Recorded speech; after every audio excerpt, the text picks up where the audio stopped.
You're listening to the Boxing Coalition. And he just broke the guy's heart. The guy had nothing left, and he knew he couldn't last another 4 or 5 rounds. Ricky Wars just smashed his soul. What it is, let's get it. Fuck that, this your champion, nigga. You hear me? Let's get it. Go kick his motherfucker. Get that motherfucker in there. Let's see you do this. Little step back, bang, bang, bang. Little step back, bang, bang. Bang, bang, bang, bang, bang, bang. Try and stop it. Bang, bang. Here I come. Bang. You want to throw sometime? Bang. Body stop. Boom, boom, boom, boom. Go to the body. Kill that body. You took his nuts, now you gotta take his heart. Yeah, take his whole soul away. Yeah, get out of here, Dale. I'll see you later. Find someone credible. Get out of here. He was higher than a motherfucker. I'll tell you, he was stoned as fuck. No, it's only a majority decision if there was an even score. There's no even score here. You're an official, right? You're an official of the state. Well, then you don't understand how to score. Oh, my God. Unbelievable. The crowd here on Fuego. He's ready to be whooped, man. He's ready to be whooped. He's ready to be whooped. And Acosta has stopped it. Wow.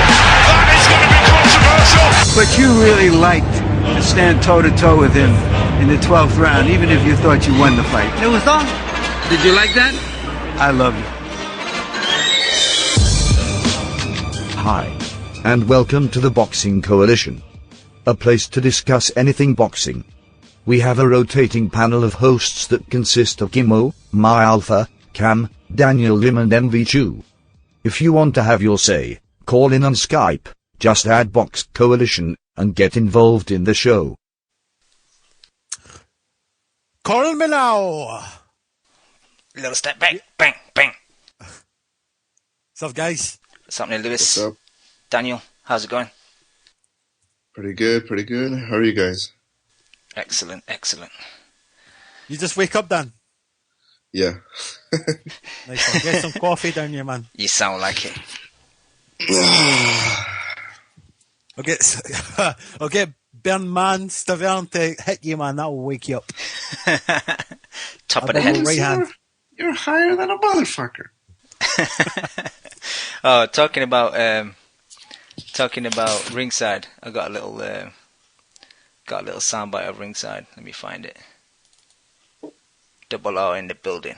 First of all, MTV, the Scottish person, I don't know why you're picking on me, because I'm just like one of you. I come on here and express my opinion, so I don't know what your problem is, MV2.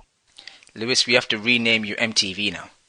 Just because that's quality. MTV2. I like it. Yo, Roos has jumped on the line. How's it going, Roos? Roos. Maybe he's having connection issues. Who is this King J in the chat that's calling me a virgin?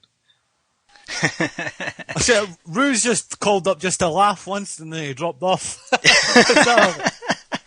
Roos is good at that. That's all he needs to do. Get a laugh out and then go again. One chuckle, then he's away. Nice one. Anyway, guys, did you see the fight of the weekend? Hell yeah. I did. Cam, what do you guys think? Cam, what do you think? I really enjoyed it. One of the best heavyweight fights I've seen in a long time, because it was quite competitive. There was I don't know how you guys scored it, but I give Stiverne the first, I give Arreola the second, third and fourth, Stiverne the fifth, and then obviously you got the 2 knockdowns and then Jack re-stopped it. But yeah, Stiverne didn't really look too badly hurt in the middle. A few times he got caught, but Arreola was letting him go and catching him clean, and it seemed like there was a momentum swing after that first round, because Arreola did the wobbly legs just right towards the end of the first round. He caught him with a nice combination of punches, and I thought maybe my pick, because I did pick Arreola, might have come off, but it didn't. But respect to Stiverne, he did great. Yeah, I mean, Dan, what do you think before I go off? I don't know. I just think until Arreola, until he does something with that nose of his, it's just too much of a target to hit,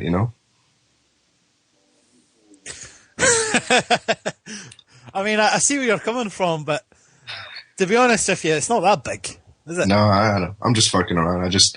I think Arreola didn't go to the body enough, and I think if he had gone to the body, I think he would have had more success with his headshots. So I don't know. I didn't really watch the fight that clearly, so I can't really offer that much in depth, opinion about the fight. But yeah, I mean, Chris Arreola is who he is.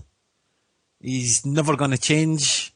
Like, the thing I got, like, I was most sad about is after the fight, I've seen some early setback interviews and stuff, and Chris Arreola came across as really professional. Like, there was a big crowd of journalists and shit, and he was going round one by one politically, answering every question. He wasn't getting emotional like he usually does. So it looks as if the penny's finally dropped with him, that as well as being a professional inside the ring, he's been a professional outside the ring as well. But man, he's 33 years old. It's too late. And you can't teach an old dog new tricks, unfortunately. And he's used to kind of, like, not every fighter's going to be Seth Mitchell and he's going to have his way with him, you know what I mean? When a guy fires back, if you're not going to move your head, man, you're going to get knocked the fuck out, and that's what happened. And to be honest with you, it was just a matter of time before he fought somebody who was good enough to do that to him. I mean, I know Vitaly Klitschko done that to him, but that was more like an accumulation of punches. This was just a one-punch knockout, bang. And I thought it was ironic that Teddy Atlas was giving him tips and shit before the fight. I don't know if you guys seen that as well. Ted Atlas was giving him the kind of hints and shit, and you need to move your head and little step back, bang. Bang. That's exactly what Stiverne done to him. Little step back, bang. Bang. Little step back, bang, bang. The softest jab. Softest jab in the world. And then he just fucking took our right hand right over the top of that shit and just killed him. He lulled him to sleep.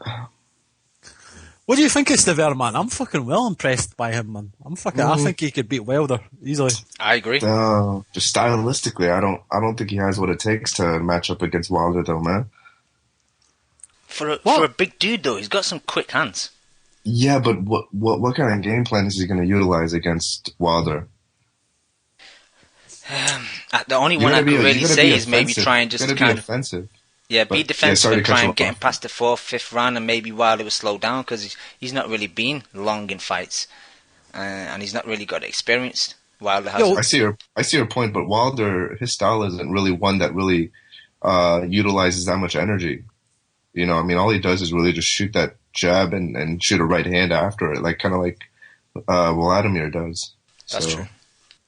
If that Charlie Z guy is able to put hands on Wilder, then what is Stiverne going to do?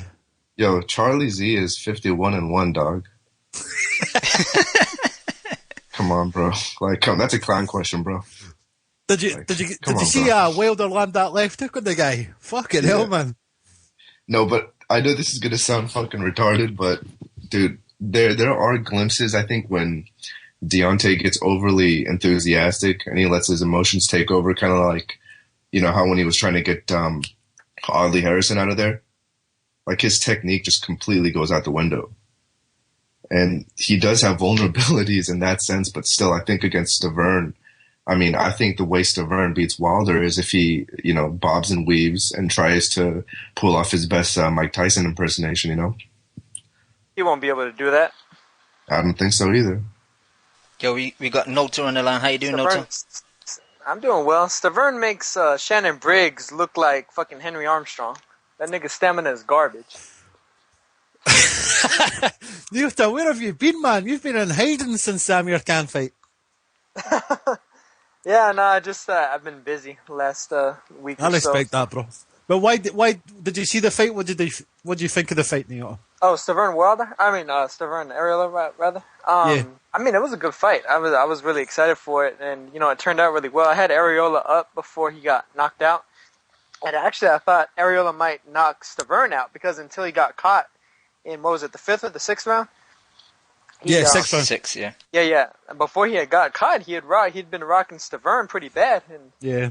But, you know, Stiverne has that power, though. You know, he's a big puncher.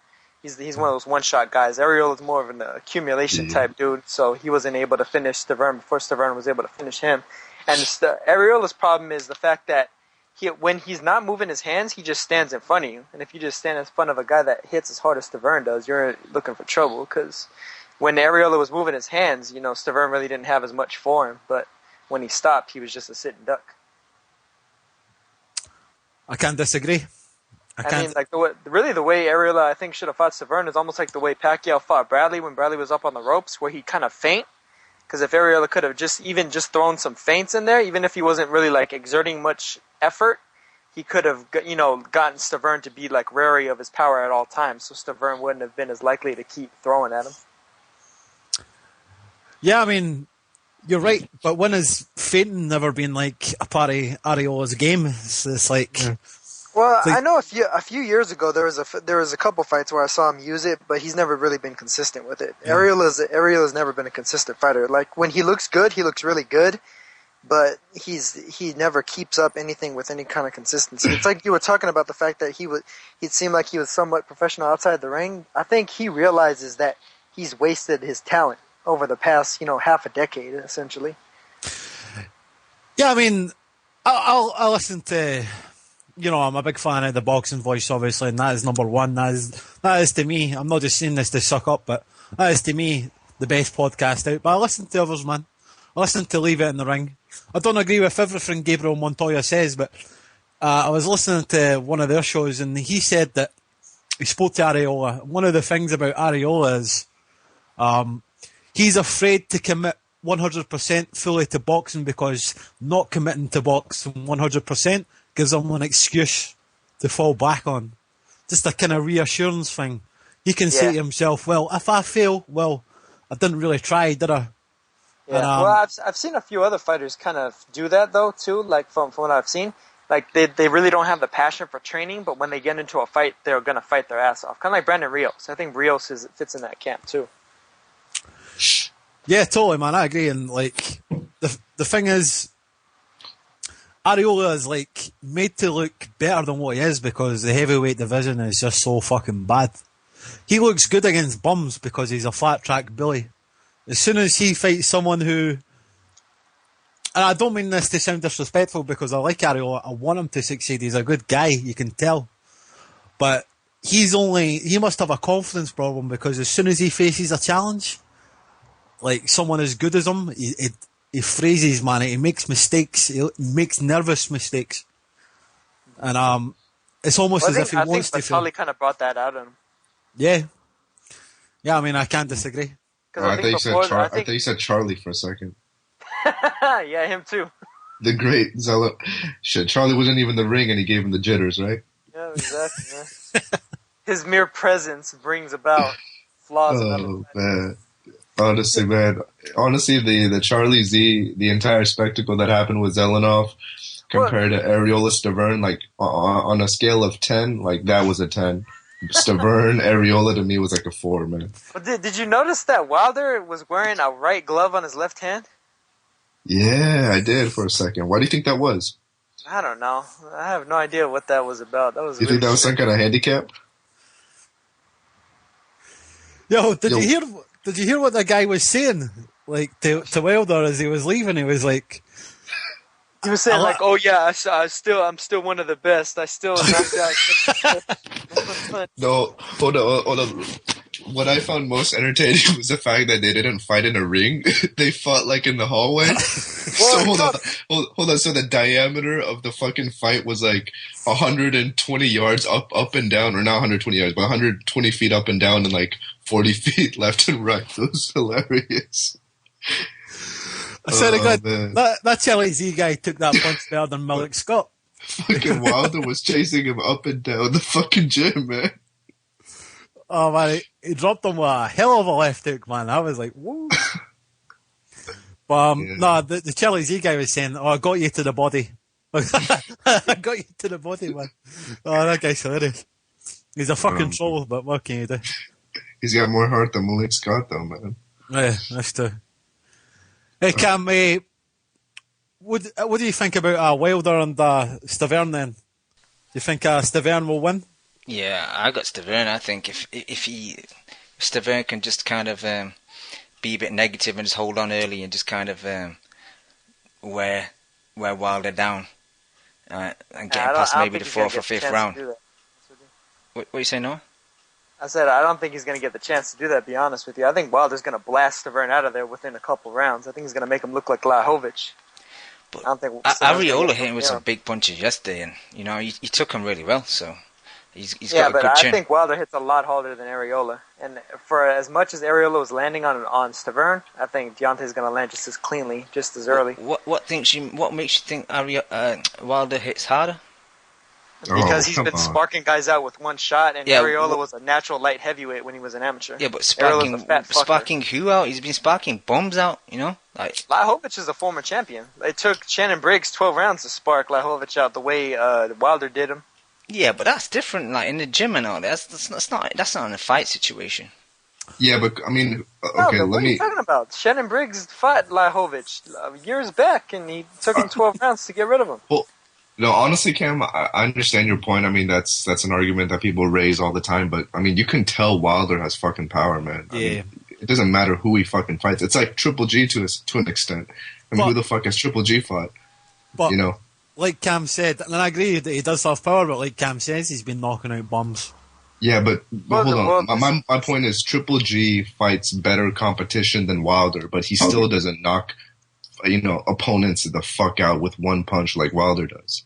Exactly. Wilder has that next level power, man. He's got that type of power that it could hit you at any time and you might be finished. Like Malik Scott. He didn't even hit Malik Scott clean and Scott was done. Yeah, but there was something fishy going on there, man. Like Malik Scott could have got up, but he chose not to get up mentally. Yeah, I agree. Because Wilder hit him and whacked his ass over the head. That's why. Nah. Guys, we got Brandon on the line. Brandon, are you there, bro? Hey, buddy, what's going on? What's up, bro? Did you see the fight of the weekend? I did, man. I did. Great fight, man. Stiverne, I'm from Canada, and spent some time in Montreal, and I got to root for him. He's my boy. Is this Brandonian from the chat? Yeah, it is, buddy. Yeah, it is from Twitter and stuff, man. From Twitter, man. What's up, bro? Nice to you join us, man. Yeah, big fan for a while, and I try and call him the boxing voice all the time, but I can never get through. So. Yeah, man, tell me about it. I've been doing that for 18 months, man. But it's always good on there, man. I appreciate it. So I don't know. I'm a big fan. I'm a little shy right now, but I appreciate you taking the call. Thanks, man. Brandon, you're gonna stay with us until the bitter end tonight, mate. Wicked, buddy. Thank you. Promise me, mate. Brandon, not unless Ringside Robbie calls in. We're gonna have to kick you off, Brandon. Yeah, priorities. Ringside Robbie's got beef with MTV Chew. Right on, thank you. Big Ringside, that is the wittiest thing he said. Brandon, Stiverne and Wilder, who wins? I think Stiverne, man. I don't think Wilder's put himself out there yet. I mean, he's doing this stupid shit with this Charlie Z. Like, I don't even understand that. I thought it was a fucking joke. That guy's mentally ill. Ellie Sekbak's interviewing him yesterday. Like, Ellie Sekbak's a fucking joke. That's doing that too. It has nothing to do with Wilder. It has everything to do with Charlie. Charlie's a fucking stalker. That guy's been stalking people since 2006. Man, that Ellie Sekbak interview was so interesting because it's a retard interviewing another retard, Exactly. Fuck. It's like two guys. Jackass motherfuckers. Does that cancel himself out? Simple, Jack. Yeah. But yeah. But Ellie Sekbak is like a friendly stalker. He's like an enabler. He's one who massages your ego. Charlie Z does the opposite. Yeah. He attacks your family and shit. Hey guys, I knocked out 11 fools in this t-shirt, dog. It's just fucking some bizarre shit. Ruse, are you there, bro? Yeah, man. I'm good, man. How are you guys? Yeah. Good, Roos. Hey, Roos, what'd you think about the Zelenov Wilder performance?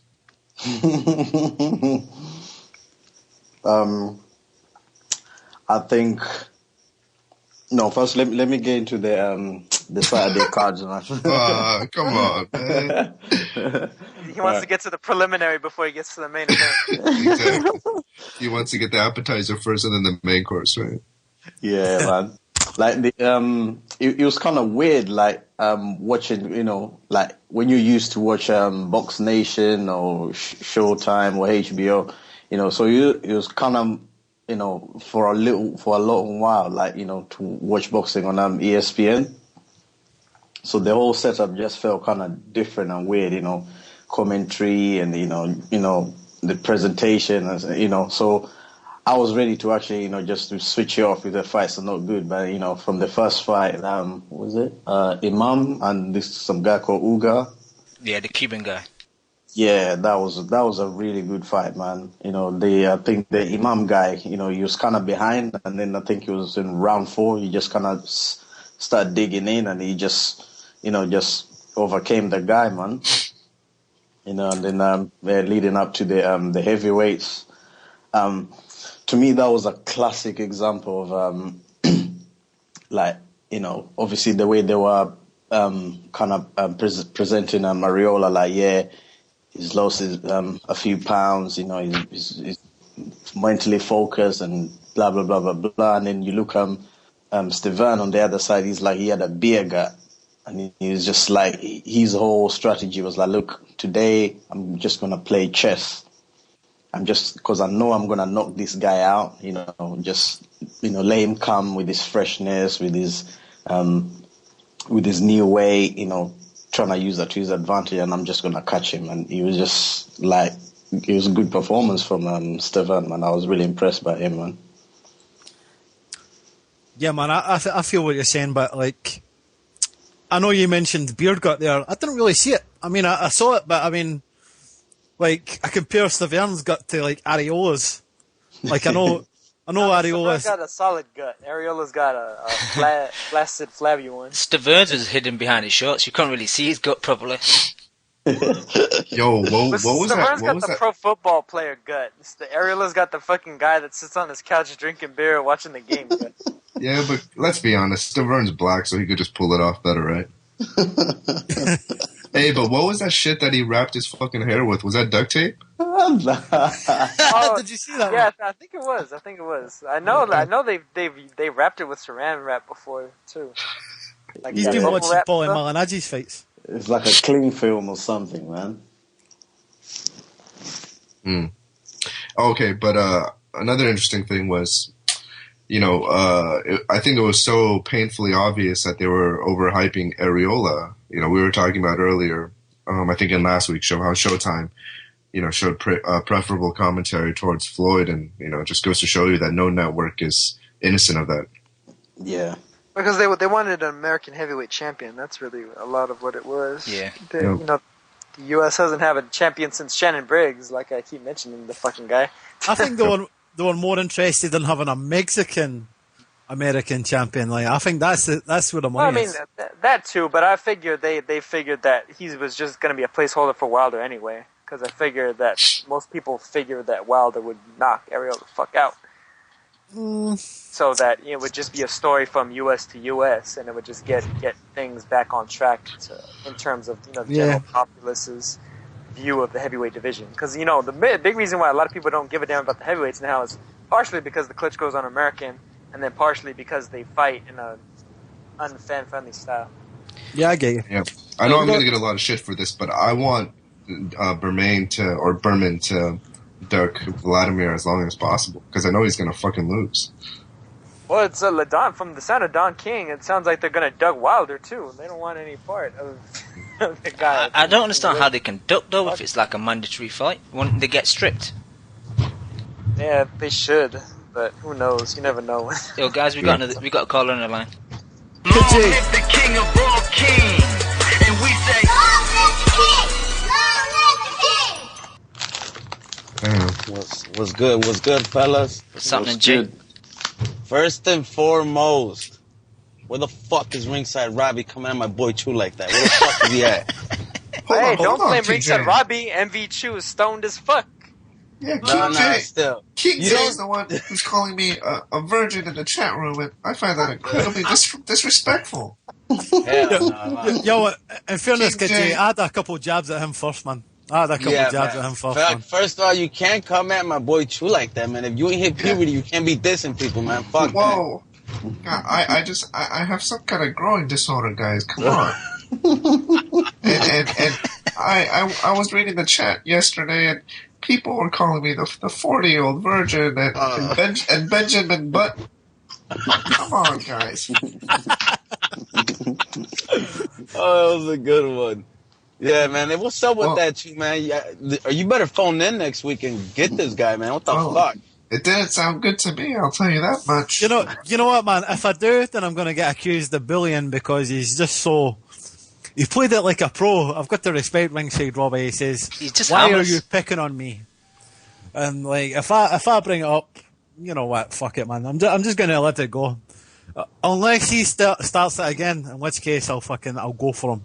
But, yeah. You know what, man? I jabbed him first, so we'll make peace.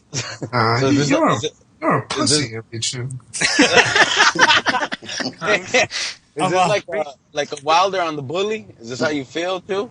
I mean, Ringside Robbie's just alpha mailed me. I feel like a better male. You know, I'm just fucking. I don't want none of the ringside. Oh man. But anyway, man in the boxing podcast industry. KJ, let's distract ourselves from my embarrassment. Did you see the fight of the weekend? Oh yeah, man. I thought I haven't seen a fucking good heavyweight fight like that in a while, man. Haven't seen a good heavyweight fight like that in a while, man. I think fucking he fucked all that up, man. He was doing real fucking good until he stopped moving his fucking head, man, and stopped throwing, man. It seems like for some reason, when he was throwing, he was bothering Stiverne real fucking bad, man, and he stopped throwing and fucking tried going for a KO and he got knocked the fuck out, man. His lack of activity went down real fucking bad, man. And when he stopped throwing, man, he was starting to get caught a lot, man, and that fucked him up, man. Are you not from the same kind of area as Arreola? No, it's Chicago. No, I kind of used to be. I am. Did you? Yeah. Why do you ask? No, it just seems like every other fan on Twitter's a fan of Arreola and shit, and knows like Arreola and Josecito Lopez and all that Riverside crew, or at least everyone on my Twitter feed is. I was just wondering, like, since you're a lot of Cali dudes on the Twitter feed there. Yeah, so the SA boys. He's like he's got a lot of fans, but I don't know why, because he's never really done anything. Well, from what I've seen, heard, and read about, it seems like he gets into it with the fans a lot. Like he speaks to them a lot and stuff. Like he'll hang out at bars with them and shit, which isn't the greatest thing, but it is what it is. Exactly. He's like that cool uncle everybody has. Yeah, exactly. Yeah, except the guy who's not supposed to be drinking alcohol and cervezas and shit, right? And going to fucking Alberto's at 1 a.m. Yeah, he's like the fucking number 9 and the number 5 and the number 2. I was just thinking, man, him and Andy Ruiz should fight like at a fucking taco stand, man. That'd be a good fight, though. To be honest with you, that's kind of have the same the ring outlines as a Charlie Z and Wilder fight, right? Exactly. Fucking just fight in the fucking street. Yeah, just set up the ring using your fingers, right, and just fucking put it like crossing that shit in the dirt. Right next to the truck and shit. Right next to the little truck. But they need to stop with this fag boy shit, man. Like after the fights, well, I went down to the better man. I all along world class fighter. Like, man, don't fuck all that, man. You were talking all this shit. You're gonna knock him out. You got knocked the fuck out, man. Don't be saying that shit. It sounds like fucking bunch of pussies, man. Taking back what they said because they lost. Fuck that, man. You still don't. Just because he lost doesn't mean you still don't like the guy. You got to go out like Maidana. Man. You know what I'm saying? He lost, and hey, I'm not trying to hear all this bullshit Mayweather's trying to say. Just give me the fucking rematch. That's it, man. Don't be, he's a good guy, good fighter. We're cool. He respects me. Fuck you. Fuck out of here. Yeah, I see what you're saying, but shit. Like Arreola reminds me. He's like the Mexican Ricky Hatton. Without the talent. Wow. I don't know about that. He has a hell of a lot better hand combinations than Ricky Hatton does. Nah, come on, man. Yeah, Ricky Hatton is fucking overrated, man. Ricky Hatton had really what Ricky Hatton did really well is he would maul you, and he had really good foot speed, so he just closed in on you really fast. And good angles too. And badass fucking fan base. Yeah, but come on, that has nothing to do with him as a fighter.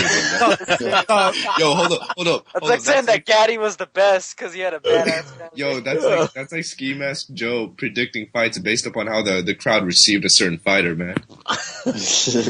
No, No, but the reason why I make that comparison is because, like, Arreola drinks and he parties and he talks to his fans, and so does Ricky Hatton. Oh, okay, I got you. Yeah. Yeah, that's true. That's an apt comparison. But Arreola doesn't do coke, so you were wrong a little bit on that one. I wouldn't be so sure about that. To be honest. Arreola would be a better fighter if he did coke, man. He'd be more intense. He'd probably be around. He could probably fight cruiserweight if he did that shit. He'd be more emotional. But yo, guys, we got another caller on the line. I'm so happy, Ari. You've made me very happy. I hope you're happy too. Do I look happy? Yo, what's happening, Harry? Harry's taken off. Oh, yeah, what's up? No, I was on mute. Private jet. No, I was on mute. Yo, what's happening, Harry? Balling. Did you see the Friday night? Well, was it Friday night fights? The ESPN card. Yeah, I saw the Stiverne fight. What do you think? He looked good. He was laying traps. Arreola fell into them like a big bear. It was a good fight. Great fight, really. I was pumped, man. I love Teddy Atlas, man. Them phrases. Yo, I was going to bring that up, man. It was nice to see Teddy Atlas on like a big stage for a change, you know, like a big fight and a world title fight on the line. It's nice to see him do that. Not really. I love that shit, man. Talking about Teddy Atlas is over dramatic. Nah, man. Water in the basement. He's trying to set the table. He wants to feast. He uses that one in every fight. I love that shit. I love that analogy. Little step back, bang. Hey, Cam, you need to find some sound bites for that, man. He was Really? going off. I'm surprised he didn't try to break down who was the naturally bigger man like he always does. Who's that guy that he does the fight plan with? The little guy that he's always using to do the fight plan with. Yeah, I forgot that dude's name. You remember that one time where he had 50 in the ring and he popped 50 in the fucking chin? I've not seen that one. No, I don't remember that one. This shit was funny, man. Have you ever read his autobiography, Ted Atlas? No, any good? Man, he's actually like his dad was a doctor and shit. Yeah. But he was like a street kid, and I was like, it's quite a mad disconnect. He's quite he's fucking mental. Yeah, you could kind of see that in him, man. You could kind of see that in him, like, you know, when he's presenting, it's like he doesn't look like, you know, he's all there, but, you know, he knows what he's talking about. He's like that crazy mad guy in a mental house, you know. I mean, he's a guy that put a gun to Mike Tyson's head. Yeah, he must be mad if Mike Tyson's scared of him. That's true. But yo, guys, going back to the fight, Jack Reese, the ref, do you think he should have stopped the fight after the second knockdown? Because to me, yeah, definitely. Yeah, he looked very wobbly, man. I don't think he should have let that go on. Yeah, I mean, even after the first knockdown, he could have arguably stopped it, to be honest with you. Yeah, I was gonna say that, dude. After the first knockdown, dude, that shit was. As soon as when he was getting up, he was wobbling. Like, that's a bad sign to begin with. You can't even stand straight. How the fuck are you gonna ask him to give him the gloves? You know? I don't know, man. And then that second one, you know, but you know it's bullshit. They always say that, oh, it was stopped early. Like, he deep inside him, he was giving him a legit chance. He was giving him a legit chance. You can't really criticize him for that. Yeah. Yeah, but he took some big punches as well after the second knockdown. He should have stopped him, and I'm sure he told him to walk towards him, and he like stumbled a bit. Yeah. He had his hand on the rope, and then he tried to get up and stumbled and stuff, so I would have stopped it there, to be honest. They should have stopped after the first knockdown. Yeah. No, I think after the first one, I think he still deserved the chance. I'm all for giving everybody another, just at least one chance, at least one. To be honest, though, he got very lucky after the first one because you better show me something, but give him a chance. After the first knockdown, he got lucky because he bought a bit of time, and Stiverne was ready to jump on him, and then Jack Reese pushed Stiverne back, so he probably added another maybe 7-8 seconds on, so he got lucky, man. Yeah. Hey, do you guys think Charlie Z should have gotten one more chance? Nah, he had enough. Well, I mean, he ran out of the gym, so he pretty much harpooned that before it ever happened. Wait, how's it? He took Wilder's left hand though. How he got back up? For one thing, Wilder was wearing a right glove on his left hand, so I think Oh, okay. I didn't notice that. That just makes it more impressive, in my opinion. opinion. because I couldn't believe it when he got back up. And he was talking shit after he got up. Yeah. Well, to be honest with you, I don't think Wilder's really like throwing that hard at him. I think he probably realized that he could possibly kill this dude. Hey, that left hook looked nice, man. Because I mean, Wilder, Charlie Z had a professional fight back in 2007. He got knocked out in the first round by Andrew Hartley, some random dude from the Midwest. if Wilder had Zelenov's chin, he'd be pound for pound number one. Have you seen the fight with him and Floyd Senior? Yeah. Floyd Senior was giving him that shoulder roll, man. He fucked him up, right? And he snuck Floyd Senior after the fact. Yeah, yo, Zelenov. He's like Zelenov Madonna. a few years back, he got thrown in jail, and he got his ass whooped in prison too. They had to transfer him to the USC Medical Center. There's a joke in there somewhere. By Aaron Hernandez? Blood in, blood out. Yeah, but did you guys see the jubilation on Stiverne? Hold on. We're talking about Zelenov and fucking Roos comes back with a word like jubilation. No, it's like this guy had mapped out his tactics, and he was like, you know what? No matter what, I'm gonna stick to my tactics. I know I'm gonna catch him somewhere, along the line. And like there was sometimes like he was baiting Arreola to come to the ropes, and Arreola was like, nah, I'm not going there because I know what you're gonna do to me. And it finally happened, man. And the first knockdown, the way he was jumping up and down, like yes, it connected. That's that Haitian celebration. Areola's he's just, oh man, I don't know, man. You can't stay in the pocket like that. He's staying in the pocket. Stiverne was just, I don't know, man. I like Stiverne that fight. I think that was all planned. Yeah. Everything. He knew he could take his punches. Mm-hmm. He was just waiting for him to overcommit. As soon as it happened, right hook, game over. Yeah. Does he beat Wilder? I think so, but I don't know. I'm a bit biased, man. I can't stand Wilder, to be honest. You know what I mean? Like too many bums. He hasn't fought anyone even half. Alright, he's fought a couple half legit, but he's not fought anyone in the rankings. His opponents have been better than Stiverne's. What? Arreola? Arreola isn't that great. Arreola's never been a world champion. I think Arreola's better than anyone that Wilder's fought so far. Yeah, okay. I'll give you that. But how about Stiverne getting his ass kicked by Ray Austin before he scored the knockout? He got the knockout. Yeah, but Ray Austin's a good fighter, man, or he was. Guy that got knocked out by Klitschko in 2 rounds? Like, a prime Ray Austin is a beast.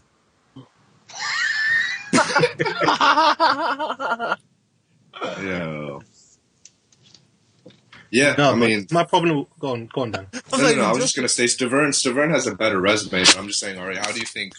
Like, what kind of game plan is Stiverne going to use? Because I don't think he can play that. He's gonna sit back and he's gonna get hit by Wilder's right hand, and then he's gonna go into convulsions. That's what he's gonna. What I'm saying is he can't use that possum shit against Wilder, man. It isn't gonna work. One, that's all he can do. Yeah, what else has Stiverne ever shown anybody?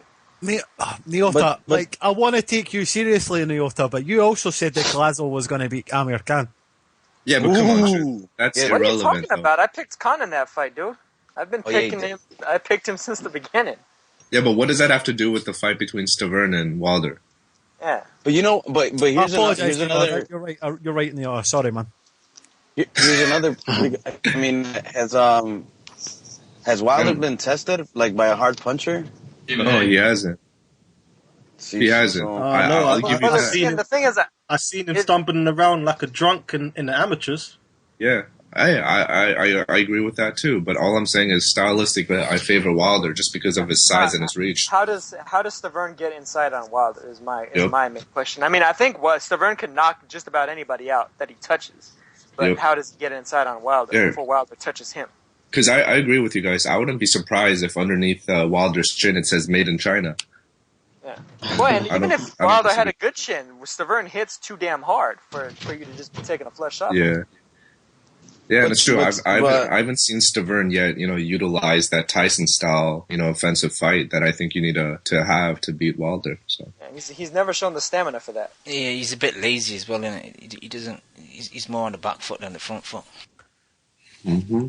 You guys are buying into the hype. No, I still got surprised Stiverne. at you, Dan. I still got Stiverne. No, I'm not buying into the hype. It's about being skeptical of what Stiverne can do. Hold Stiverne, up. before the Arreola fight, hadn't really shown anybody anything. Exactly. True. I can play it both ways. I can say you guys are buying into the Stiverne hype. Yeah, that's true. Who the fuck has You Stiverne gotta fight? think Stiverne got knocked out by Dimitri's King in 4 rounds. That to me just shows that he's went away. He's been defeated. He's kind of like it's a bad example, but I'll say it anyway. Salido or a fucking Margarito. He's went away. He's fucking learned the hard way. You know what I mean? Whereas Wilder has had everything handed to him on a plate. Never been Bullshit tested. ranking. Bullshit ranking. How is a final eliminator against a guy who's not even in the top 15? Come on, man. How's that legal? It is bullshit. Against his friend, who just got knocked out by Chisora. Who had a bug on his head at the weigh-in. I hate that kind of shit, man. But I mean, to be honest, to be fair too, I mean, if Wilder's gonna, he has a longer reach, but in order to land a hard-packed punch, he's not gonna throw it from far. You know what I mean? So he has to get close, and to give one, you got to be able to take one too. Wait, why wouldn't he throw it from far, man? That's straight right. You can throw it at distance. Yeah, Or from distance. But I mean, but I don't think it's gonna have the same impact as an up close power punch. That's what I'm trying to say. You know what I mean? Don't forget, Stiverne uses that lollipop thing for head movement practice. So you might just slip that right hand and hit him with a hook. No, I mean, I don't even know why he does that shit, because he fucking shows up most of the time in fights, and he's open to that right hand that Arreola was landing all night. Yeah, that's true. I mean, he was getting hit flush like crazy. He doesn't really have that much head movement. And I don't get it. Like, it's weird. People are giving Stiverne all these qualities that he doesn't have. It's really strange to me. Yeah, and I disagree with you, Jay, because I think that jab and the straight right hand that Wilder and that Vladimir uses, that's a long distance punch, and it does generate a lot of power from distance. You know what though? I was thinking about this the other day, like Corey Sanders. I'm reminded of Corey Sanders when I look at Stiverne. Just hand speed, power. If anything, he's probably a little bit better than Corey Sanders. So. No, but Sanders came after you though. Stiverne tries to sit back and counter you. I don't think he would do that against Klitschko. Everybody knows we can beat Klitschko. It's like doing the opposite of what David Hay done. Just attack Klitschko. Don't let him get his range. Get inside him. That's exactly the way Stiverne would fight Klitschko, though. Just like Hay did. Hay was all the way on the outside and then swinging like Hail Mary. You don't know that. You don't know that. You don't know we how kind of Stiverne do, though. fight. We kind of do, because we've never seen him fight otherwise. If Stiverne tries to fight Klitschko the way Leopai did, he ends up just like Leopai. I'll tell you that right now. Yeah, but he's not. He's better than Leopai. Not Leopai. I don't know. It's He's kind not of. Leopai. Sometimes better can get you knocked out quicker. Look at what happened with Patton and Pacquiao. Yep. That's exactly what I was gonna say. I don't know. I think Klitschko beats the fuck out of Stiverne, man. I don't know why, but I don't know if that makes sense, because I'm kind of saying Stiverne beats Wilder, but yeah, he's just technically more sound, and he's in action. Like, he's a heavyweight that's in fucking shape, man. Like, he's not heavyweight because he's fucking fat. Yeah, but hey, so is Wilder. Well, I mean, Stiverne's a big guy, though. He's just a thick-built guy. So.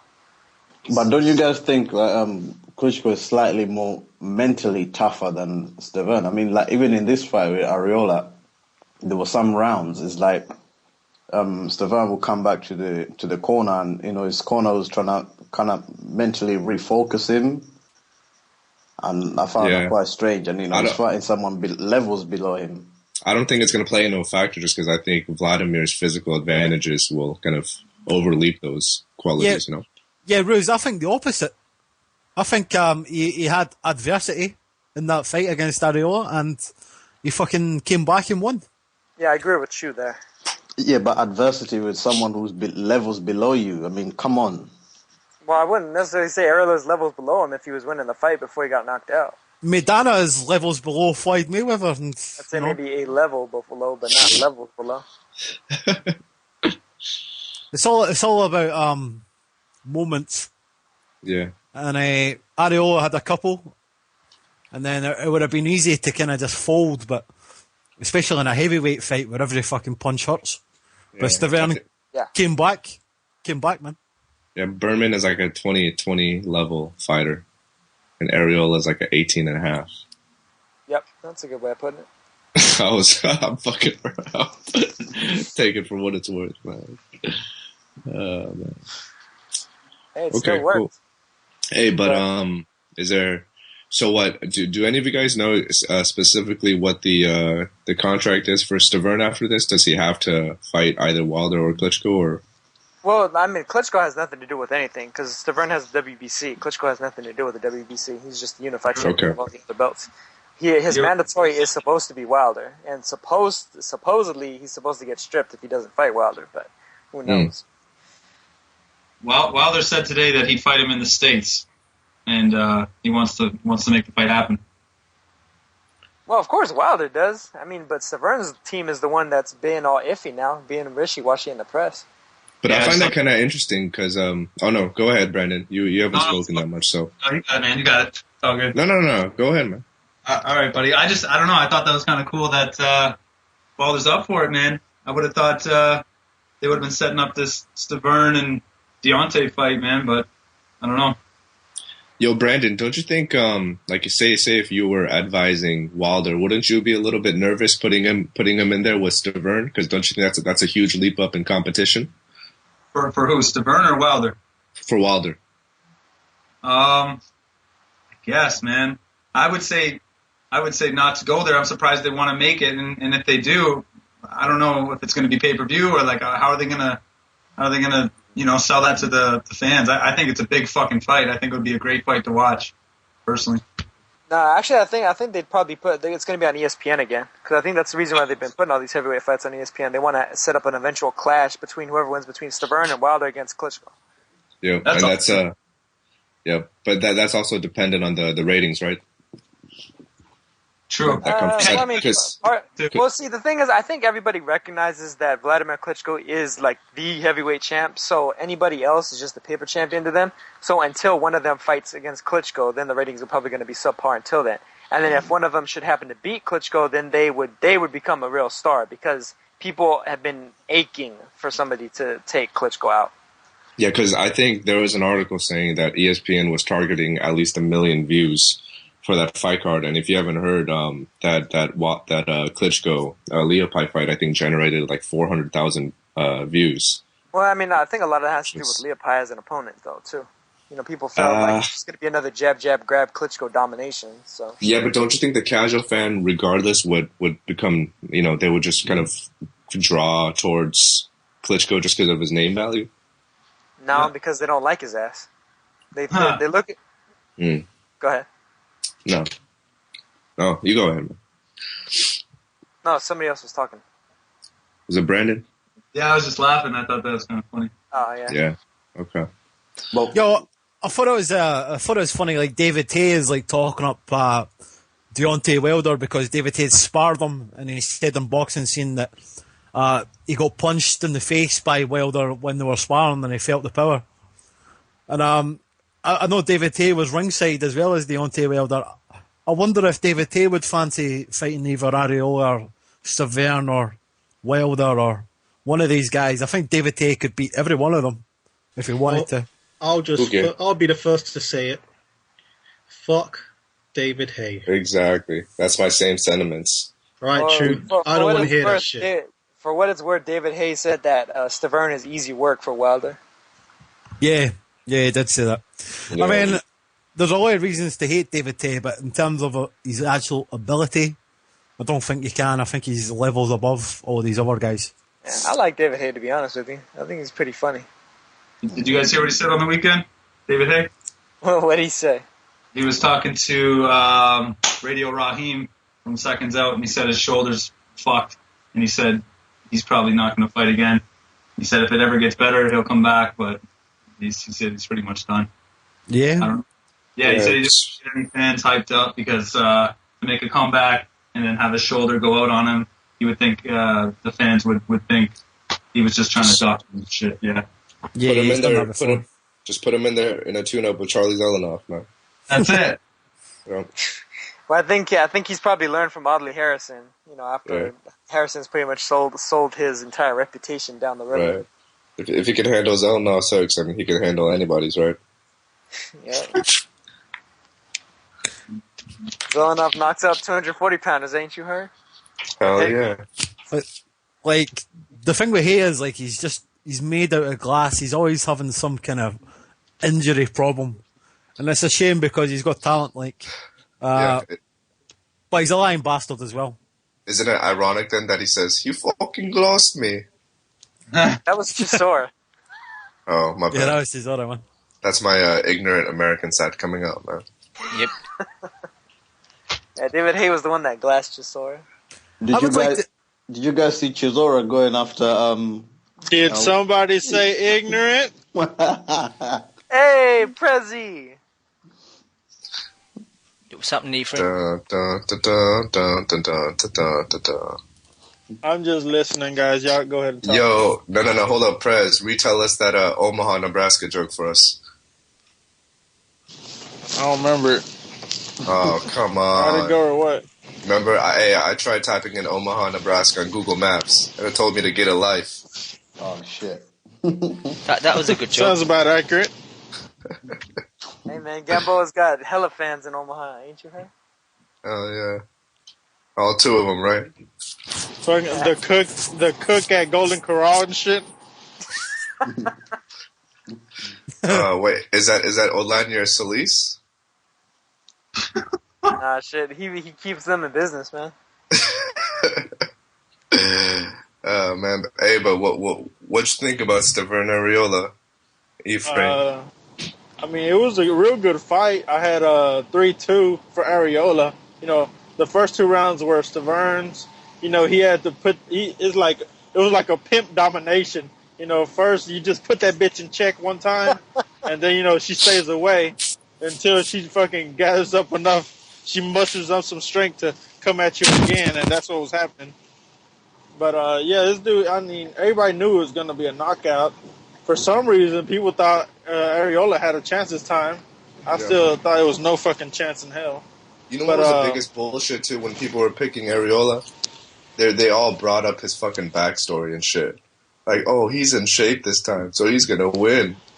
That was their best reasoning. That's retarded. How the hell can he even tell if Areola's in shape? He's still a fat fucker. Yo, he dropped 9 pounds, and I couldn't even fucking tell, man. Well, it's kind of hard when the Klitschko's are the golden standard and shit. They're all ripped and shit.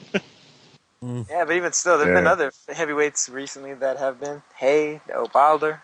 So. Yeah. Hey, man, if Areola trims up, who's Andy Ruiz gonna look up to? Exactly. Nah, Ruiz is rounder than Areola. Exactly. I was just gonna say, man.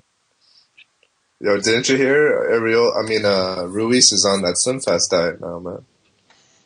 What is it? Danny is on Weight Watchers? Yeah. What the fuck is that? What is that? Some Jenny Craig shit? And some person, I guess, is on the Subway diet, and some person on the Atkins diet, right? Mike Lee's on the Subway diet. Some dude's on the Jenny Craig diet and shit. Yo, is Mike Lee still with Top Rank? Who gives a fuck, man? Yeah, I mean, Mike Lee's still there. And who's this Joe Hanks? Have you heard of this guy, Ethan? Joe Hanks? Yeah, Andy knocked out by Ruiz. Knocked him out. Yeah. Andy knocked him out on the Top Rank. He knocked him out on the Zhu Shiming undercard last Yeah, on the Macau card. All right, okay. No, because I heard a story that he was putting hands on Areola in training before the Probably did. There was probably some food involved.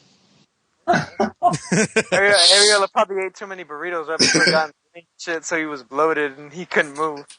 Yep. Shit. And then freaking Joe Hanks offered him some of that soul food, right?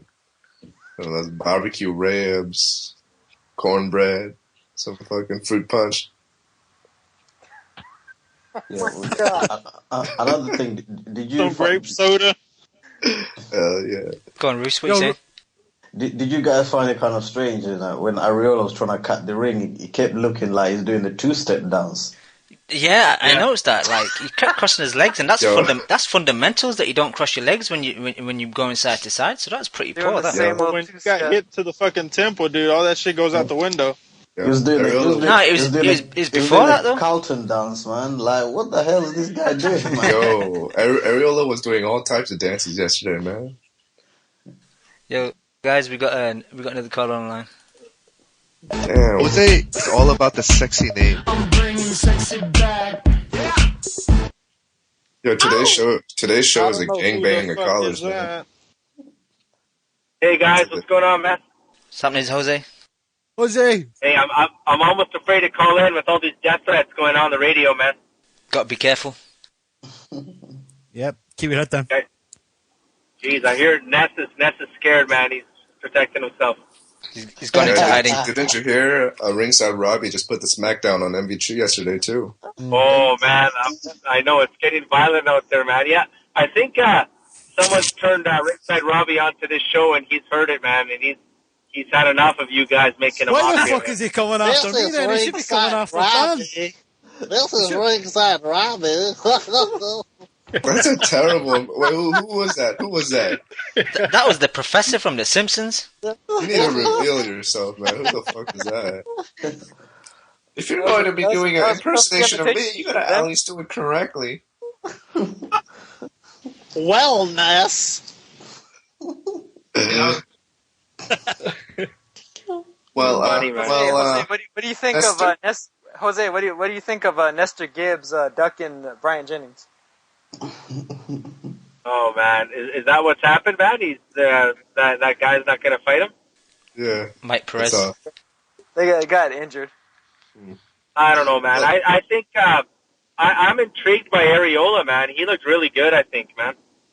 He fucking lost, dude. Sorry, not Areola. Wrong name. I meant Stiverne. Jose, were you impressed with your countryman's performance on Saturday night? Yeah, man, he did good. I wanted him to lose really badly, man. When I felt for the whole Areola story, I felt guilty for him, and then I realized there's a reason why a guy like Areola will never be champ, man. He's just too unprofessional, and he doesn't deserve to be champion, man. Like he had no dedication, man. He had no gas in the tank, and it kind of reminded me of what you said, Dan, when you said, you know what, you can't force a guy to bear down and try hard, like I was saying about Broner. They either have the dedication to the craft or they don't, right? And eventually their skill catches up to their lack of work, right? And they get exposed. Wait, hold up. You know how true you said earlier that that Areola would create these excuses beforehand and not train as hard, so he could always have something to fall back on. Yeah, I think we're kind of feeding into that by saying, "Oh, Areola, if he was just more professional, he'd be a better fighter." I don't think Areola is that good to begin with, man. Nah. Yeah, but he could have won that. He could have won that fight, man. The reality is, let me jump in. What was crazy is that this Bermane Stiverne dude in the interview said, I was letting him get real comfortable and set him up. Now that was fucking scary, dude, because yes, Areola was coming on. He was winning rounds. He was following a game plan. And fucking Stiverne just, whenever he got tired of it, he said, okay, game over, bitch. Boom, and just knocked him the fuck out. So, that was pretty scary. So it makes you think Areola never had a chance. Yeah. That was just Stiverne talking shit, though, Efrain. That's like saying that Mayweather fought toe-to-toe with Maidana because he felt like it. Oh, shit, I just seen the pterodactyl. What the fuck? Are you watching Jurassic Park, motherfucker? No, I'm driving in the rain. Efrain's like George W. Bush, man. He gets his attention dissuaded by anything. Efrain, I agree with you there, buddy. Like that's the case, right? I agree that Bermane always looks more dangerous. Well, I think he makes easy work of Deontay Wilder. Trust me. I think he baits him out. Man, Wilder's gonna kill Bermane. Hell no. Fat power, fat boy gang. Yo, but I don't agree with that. The whole Floyd comparison, just because fucking Bermane knocked Ariel the fuck out when he did, and Floyd had struggled to a decision. Yeah, Stiverne was getting almost knocked out himself though before he knocked Areola out. It's not like he was blocking those shots. He was getting hit flush and he was bleeding out his mouth. I agree with that, but I never felt worried for Stiverne, man. Did you guys ever feel worried that Stiverne was in trouble? In deep trouble? No, I knew he could pull out of that type of fight any way he wanted to. But against Wilder, do you think he's going to play the fucking ropes? Hell no, he's gonna smother the fuck out of him. Check left hook him. Ephraim, when has he smothered anybody? Ray Austin. No, he didn't smother Ray Austin. Ray Austin was boxing his ears off until he finally landed one of those crazy counters in like the 8th round. Well, I mean, for some reason, I'm thinking, when David Hayes, when Waller's not beating up on white people in the fucking gym, I don't think he can take a punch. It's just, I don't know. I don't have no fucking logic to base it off, but I will put money on fucking Stiverne by knockout. Yeah, me as well. Me too. I mean, I could see him knocking Wilder out. I'm just saying, like, I'm just curious as to how he manages to catch him. Because I think Wilder could tee off on him from distance whenever he feels like it. Can I just say as well, Stiverne started boxing late. Arreola's been boxing since he was 7 years old. If I was Arreola, I would retire because if someone who started... he never fucking learned. Exactly. I mean, if someone who started at 20 years old or whatever it was that Stiverne started, man, Arreola's had a 10-year start and you're still getting outboxed by this guy. I would retire. You're never going to be... Arreola's fighting way above where he should be fighting at. He was a light heavyweight when he was an amateur. He's taller than him. You know what's crazy though, man? I think Arreola is just some bum off the street that they give a Dr. Pepper and a Snickers to, and he gets a sugar rush and just fights like that. Yeah, but having said that, he still could have beat Stiverne, man. I agree with Dan that at no point was Stiverne in danger of really being knocked out because he has more power, and every time they exchanged, he hurt Arreola. But at the end of the day, Arreola was up rounds, and if he could have outworked him, he could have beat him. The problem is his work rate failed him because Areola's an out of shape, unprofessional fucking bum, and that's why he lost. All right, so who does Arreola beat now, or who's a fun fight for him? I think him against Povetkin. Arreola would kick the shit out of Povetkin. Povetkin's a fucking bum. Don't even. But it'd be a good little fight because Povetkin throws volume, but he can't hurt nobody, so it's a lot of fun. Povetkin is trash, dude. I hope Arreola does fight that dude. Povetkin is trash. I like Povetkin. Y'all fuck off. He's Olympian. Let's see the Seth Mitchell rematch. That's got to be worth something. Oh man, shit. I don't know. That's a good question, man. Who does he fight? I've got Brian Jennings to beat everyone. You know what? Actually, that might happen. Brian Jennings against Arreola. I got a question for y'all. What do you think Arreola meant when he says, "I went 12 rounds with Nagy Aguilera, and I was disappointed with myself"? What did you guys take away from that when he said that? The fact that he recognizes that he's a lazy ass, but he still can't get out of being a lazy ass. Yep. Man, 12 rounds with a bomb, and you realize, hey, I might be a bomb as well. Yep. Yeah. I hope Khan takes that approach. Yep, it was a real introspective comment on his part. But, we got Antonio on the line. Antonio. Hey, man, what's going on, guys? What up, boss? Hey, I'm going to have to check your gloves. I'm going to have to check your gloves. Oh, that's fine, man. Because I'm wearing those MX gloves tonight. No, I mean... Nah, yo, you got to wear the you power can't use those, man. These motherfuckers dying in the ring. Yeah, Redistribution. God forbid someone gets knocked out. Yo, Antonio, can you say redistribution for us? No, fuck out of here with that. Hold on. Antonio, have you got a babysitter, first of all? Nah, mommy's actually feeding him right now, so, I'm off the hook right now, so. Okay. Hey, I want to talk... Antonio. Yo, but, hey, I just want to say, last week, man, I got kind of offended, man. I mean, I can't believe you guys, first off, man,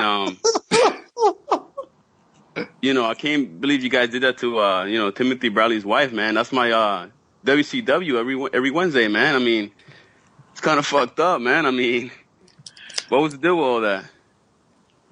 WCW, like World Class Wrestling. you fly out to Coachella to wrestle her? What does that mean, WCW? Oh, man. What does WCW stand for, man? Oh, it's Wednesday Crush.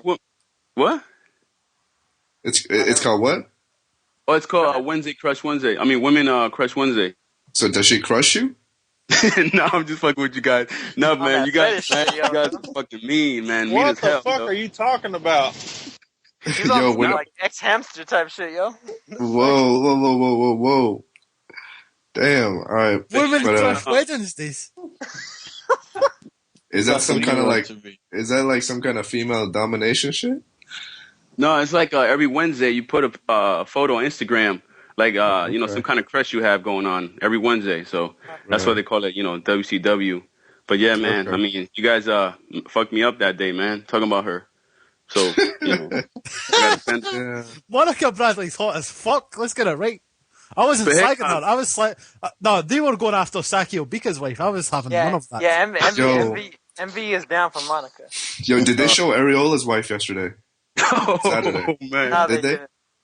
Yo, She's overrated anyway, man. I like her, dude. People seeing that chick. I love those thick ass Mexican girls from the IE. She ain't Mexican. Damn. What is she then? She's white. She ain't white. She's a peeler. Let's not fucking. Anyway. She ain't white. You guys talking about the fights or what? Yeah. What do you think of the fights of the weekend? Well, I thought it was, you know, some great fights. I actually know, what's this guy's name again? I forgot. Iman. He's from Albany. You know, I knew that kid since he was wow, this dude was tall. I mean, smaller than me when I was like 15 years old. Now he's like way taller than me. But I like him a lot. You know, I mean, not because he's from Albany, but just because the way he fights, man. He had a good game plan Friday night or Saturday night, and you know, just facing an undefeated Cuban former Olympian, man. That's a good win under his belt, man. And also Arreola. hey, what I mean, y'all? I think Ugas whooped his ass. I had it a shutout. You thought so?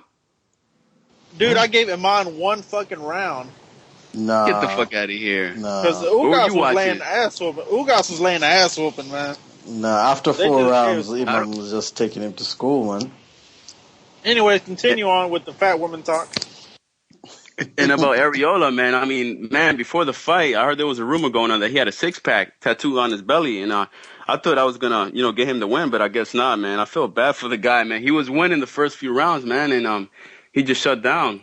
You know, I mean, I like Arreola, man. I mean, and you know, at the end of the fight, you know, they asked him, you know, about the trainer, and he said something about Teddy Alice, or was that somewhere else? That was somewhere else, I guess. I heard that last night on the Boxing Voice. But to be honest with you, I think he should go for Robert Garcia, man. That'd be a good match. You know, I just wish he could just stay away from that his trainer right now, man. I don't like his trainer, man. Hey, who would win? Who would win? Cain Velasquez, which I don't know who the fuck is, or Chris Arreola? Who's the first guy you said? You framed back Cain up off a cliff with Velasquez. that dumb shit, dude. Are you serious? Hey, I Robert don't want- Garcia gave him mad props. Why does Yo. everybody like Robert Garcia so much? I fucking hate that guy, man. Wow. You need to apologize, man. He's a bum. He's a bum, man. I don't like this fight. Now we're calling trainer Bones too. He was a world champion. He was a world champion. Yeah. Jose. I don't like that people give that guy false props, man. I don't like that guy at all, man. He's a good trainer. What has he done? He is a good trainer. What has he done? He's brought Maidana pretty damn far. Hell yeah. Maidana is who Maidana is, man. You guys are crazy if you think that he's transformed Maidana, man. Yeah, No, I mean, if he was Jose, when did Maidana hook off the jab before he was with Robert Garcia? You know what, though, man? Any other trainer could have taught him that, too. Yo, man. Like, Jose, you're just salty that Maidana fucked up your boy Broner, man. no, man. It has nothing to do with that. I'm happy Maidana won. I like Maidana. I've always liked Maidana, but Maidana didn't need Garcia. He doesn't like you guys Garcia. you guys make it seem as if Garcia transformed Maidana. Garcia didn't do shit with Rios. Garcia didn't do shit with, with That's any of because his Rios boys. is a lazy ass like Areola. That has nothing to do with Garcia. No, but Garcia's unprofessional as fuck, man. Also, Okay, what has he done that's unprofessional? Maidana needed Robert Garcia in the Devin Alexander fight. I'll tell you that. He needed anybody. Nah, man. I mean, maybe it's just me, man, because I don't understand that Mexican-American shit.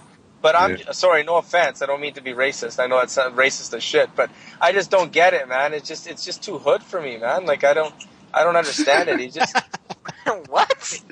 what the fuck? Wait, Robert Garcia is too hood for you, Jose. Yeah, man. Maybe because I'm a Canadian Latin man. I just don't understand He it. likes soap opera Hispanics. Yeah, exactly. Yo, I that's like why. my Hispanics like He likes Canelo, man. Canelo. Exactly. I was just gonna say the same shit. He only I don't likes like Canelo. my American Mexican guys, man. They're just too. Yeah, he don't like the good food Mexicans. He don't like those.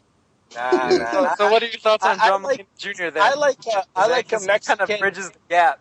He likes Yeah, the Taco Bell Mexicans, man. I like the trainers that are like professional, that are more humble. You know, I don't like those. Okay, what about He likes he likes the Hollister wearing Mexicans.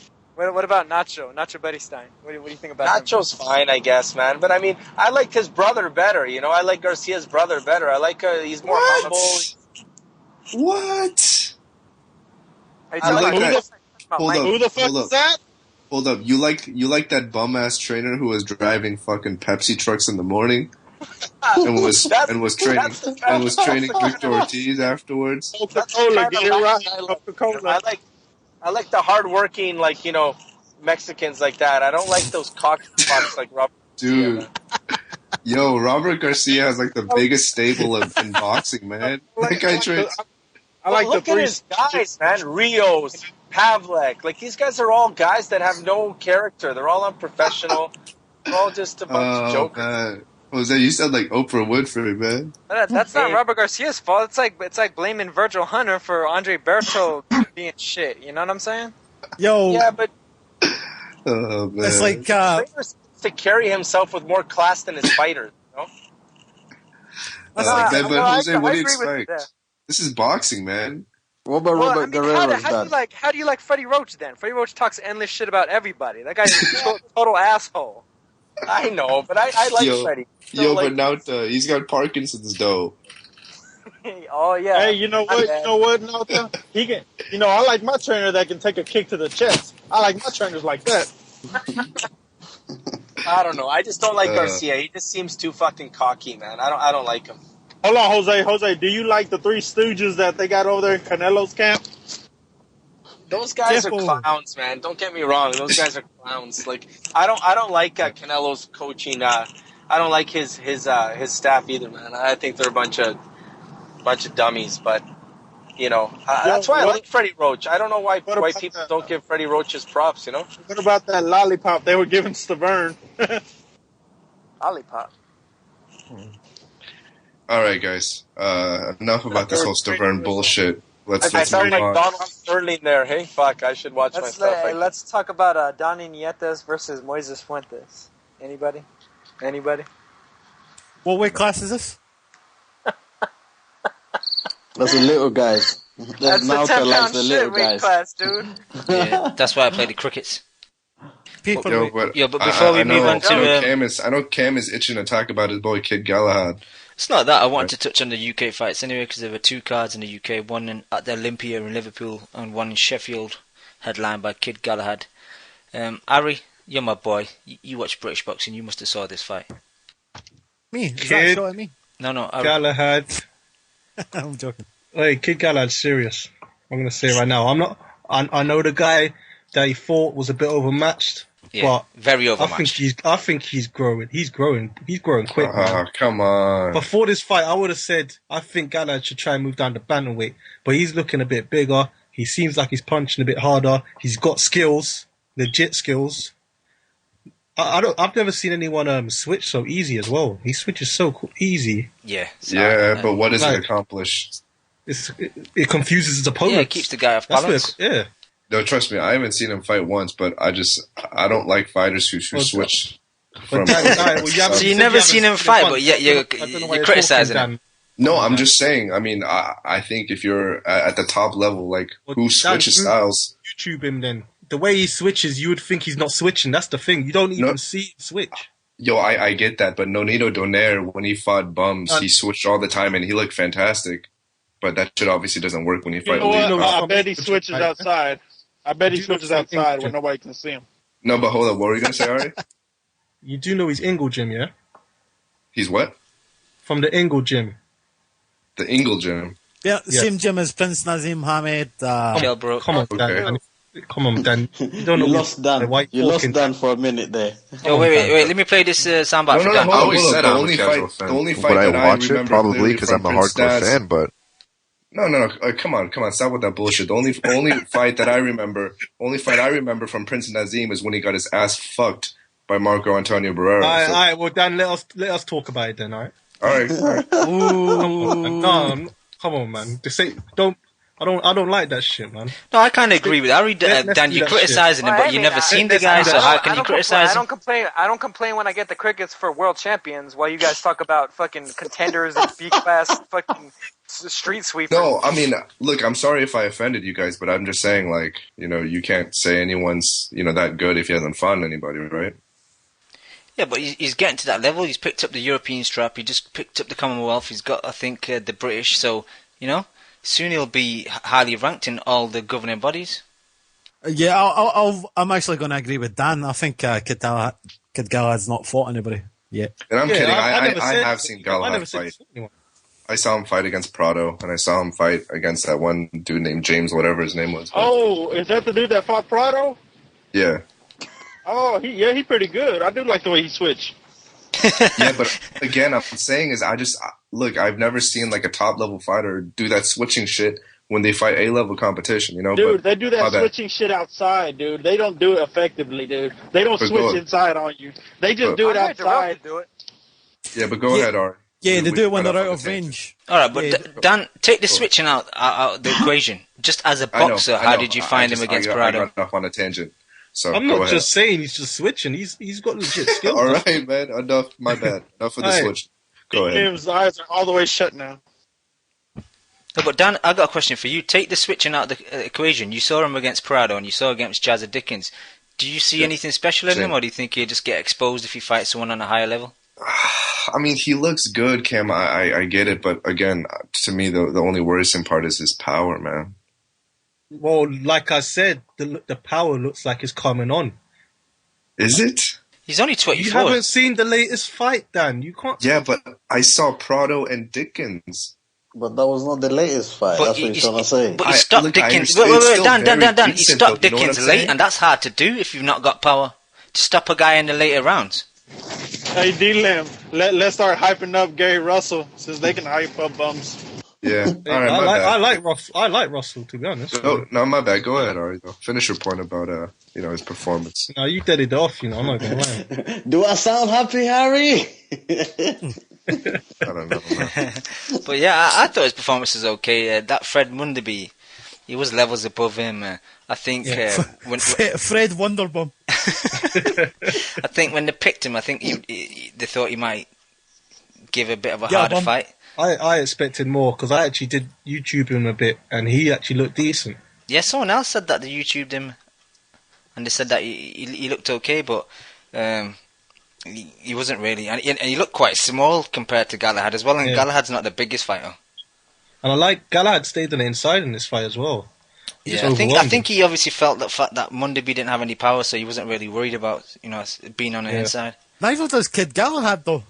Yeah, but Chewy's got accumulation, so it's a trade-off. You're not got power, but he throws a lot of punches, so at least it's exciting to watch. And he works the body. I like his style, but against Carl Frampton or Scott Quigg, he's not got the power to kind of. I think he's got a chance against Quigg. I see him outboxing Quigg. I'm not gonna lie. You know what? I agree, because I think Frampton may be too much for him, but I like Quigg, but I don't rate him that highly. Does he beat Santa Cruz? Does he beat Santa Cruz? Yep. Nah, not yet. None of them do. No, Frampton does. Frampton. I'm surprised. Santa Cruz makes Frampton look like Terrazas. Stop it. I want to see that fight, man, and I'll take bets on it. Really? Frampton will beat him. There's a reason why they're avoiding him right now. They ain't avoiding nobody. They're avoiding him, man. I heard Schaefer.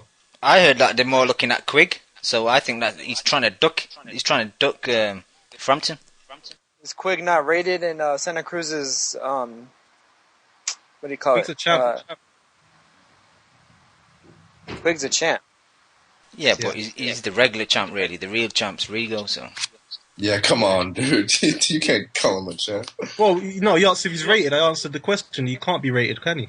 Yeah, no, he can't be rated if he's a champion of a different organization. I think Frampton Santa Cruz is a 50-50 fight, and depending on where it's held, I would give the advantage to that person. If it's in Ireland, I give it to Frampton slightly, but if it's in America, I'd give it to Santa Cruz slightly. I swear to God, this argument's going to give me cancer. I don't care where it is. Frampton's giving. Yo, Ari, like, how would you see Kiko Martinez versus Galahad? I think that'd be a tough fight for Galahad. That would be a tough fight because of style. Yeah, the pressure. Definitely. Yeah, I guess I'm being biased because I hate styles like Galahad's, because I always favor the come forward pressure fighter. But I have to say, Galahad is looking like a very smart fighter actually. He's got the echo, man. That's Nota. You got the echo. Nota. He's working the body more recently. Have you realised, Cam? Yeah, I've noticed that. Like the hooks to the body. And he's breaking down opponents. Yeah. How was Chris Eubank Jr.? Oh man, you know what? Let me go first, Cam. No. Let me just finish on. No, let me. The first round. No, Ari, wait, Ari, because that was the Liverpool card. Let's just finish on the Sheffield card because. Apologies. Hughie Fury was on that. Really talk about unless you want to talk about Hughie Fury. I barely watched the fight, to be honest. To be honest, just 2 seconds touch on it. I watched the Hughie fight. He was against a guy. He was a tough opponent. His name escapes me right now, but he's from Sunderland, and he's only got two. Yeah, he's only got 2 losses, and they're both in the prize fighter tournament. But Hughie looked really nervous against this guy, man. Like, and the guy looked nervous as well. It was Hughie's first fight, I think, first 8-rounder fight, and it's a really disappointing fight for me. I didn't. Said he felt a bit rusty. I've seen his post fight. I don't know why, because he's not really been out the ring that long, but it was a really poor fight for me, and I don't want to touch on it too long. Yeah, I know, but guys are giving him a bit too much, in my opinion, like because he's 19 and he's looking good. Yeah, I see what you're saying, but yeah, go on, Harry, just touch on Eubank Jr. Oh, Eubank's weird, man. The first round, he didn't move at all. He stayed in the corner and somehow still rocked his opponent, and then he knocked him down. You know what? I'm not gonna lie, Eubank's actually talented. I didn't like him because of his personality, but for skills, he's looking quite legit. Yo, that guy was like a yo-yo though. He got dropped 7 times. Yeah, I actually turned off in the end, because Galahad's fight was coming on. And I decided, you know what, the fight's done. Eubank's messing around. You could take him out at any point. Instead, he's just, you know what I mean? He's clowning. That's the only problem. Yeah. Nota, you got background echo. Still? What the fuck? And the smoke alarm's back. Whoever that is. That's Ari. That's Ari. But after the Eubank fight, when he was interviewed, he was saying that he injured his arm in sparring against Froch, and he couldn't fully extend it properly. So that's why he had that weird style throughout the fight. So maybe we can give him a pass for that. But it was a really weird fight. But did anyone else see that fight? No, I didn't see that one. Lewis, did you catch it? Which one? The Eubank Jr. No, I heard about it. I heard, I saw everything but the fight. I saw that after the interviews, I saw Chris Eubank Sr. say that the only guy who can beat Chris Eubank Jr. is Andre Ward.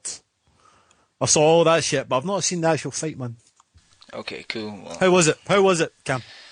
It was just weird. Like Ari was saying, the first round, he didn't do nothing at all, and then hit him with a big, short, tight right hook, and then nearly dropped the guy. He just regained his balance, and then after that, he was just moving very slow, and he was just slipping a lot of punches. And anytime he put pressure on the guy dropped. Like I said, he went down 7 times or something. So until the ref finally ended it.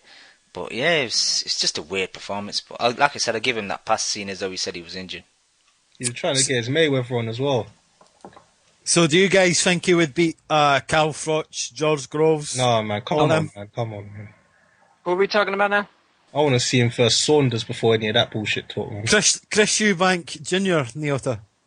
Oh, Lord. No. True, was that a serious question? Can you say that one more time, Delta? Oh, Lord! No, hold up, because Delta just said it in such a academic and professional way. So. I think he's got I'll be honest Lord. with you, I think he's got potential. Yeah, he's definitely. How many years though? He's only been fighting 3 years now? 2 years? I think 2. Yeah, 2. Professional, yeah. Yeah, 2. He's not ready for that yet. Come on. No, man. Don't listen to Eubank and his dad, and they're just chatting shit, man. Yeah. He doesn't he spar with middleweight? I'm an idiot. What's that? Groves? No, he's fighting on Groves undercard versus that cat from the States. No, him and DeGale got beef, man. They don't spar. Oh, they don't spar. Okay. No. They should put up Chris Eubank Jr. versus Shane Mosley Jr. for the Super Junior. Actually, apparently they did spar, and DeGale said that he was just going easy on him, and afterwards on Twitter and stuff, Eubank said, "Oh, I schooled DeGale and stuff like that." So that's why the beef started. Speaking of DeGale, I'm gonna be with him tomorrow. Actually, would you guys like me to ask him anything? No way, Roos. Hey, Yeah. Yeah. I'm like a little school kid right now. I'm a big fan, you know. Yo, Roos, ask him. Don't listen to Chew. Chew is not that bullshit. Where does he get the punching power from, Roos? Chew, you're a hater, you know. I don't know how you can hate on a guy with 12 knockouts from 17 fights and talk about no power. Yeah, 12 referee stoppages. Yeah, overwhelming opponents. Stopping in the ring. Get involved. Oh, did the refs get involved when that guy gave up after the third round? You know, you're being disingenuous, Harry. You know there's a big difference. You know there's a big difference, Harry. True, I'm going to hold off to the Brendan Gonzalez fight. He's going to put on a clinic. He's going to get... Ness is already a big fan. I'd like to see it. Brendan Gonzalez is going to kick the shit out of him.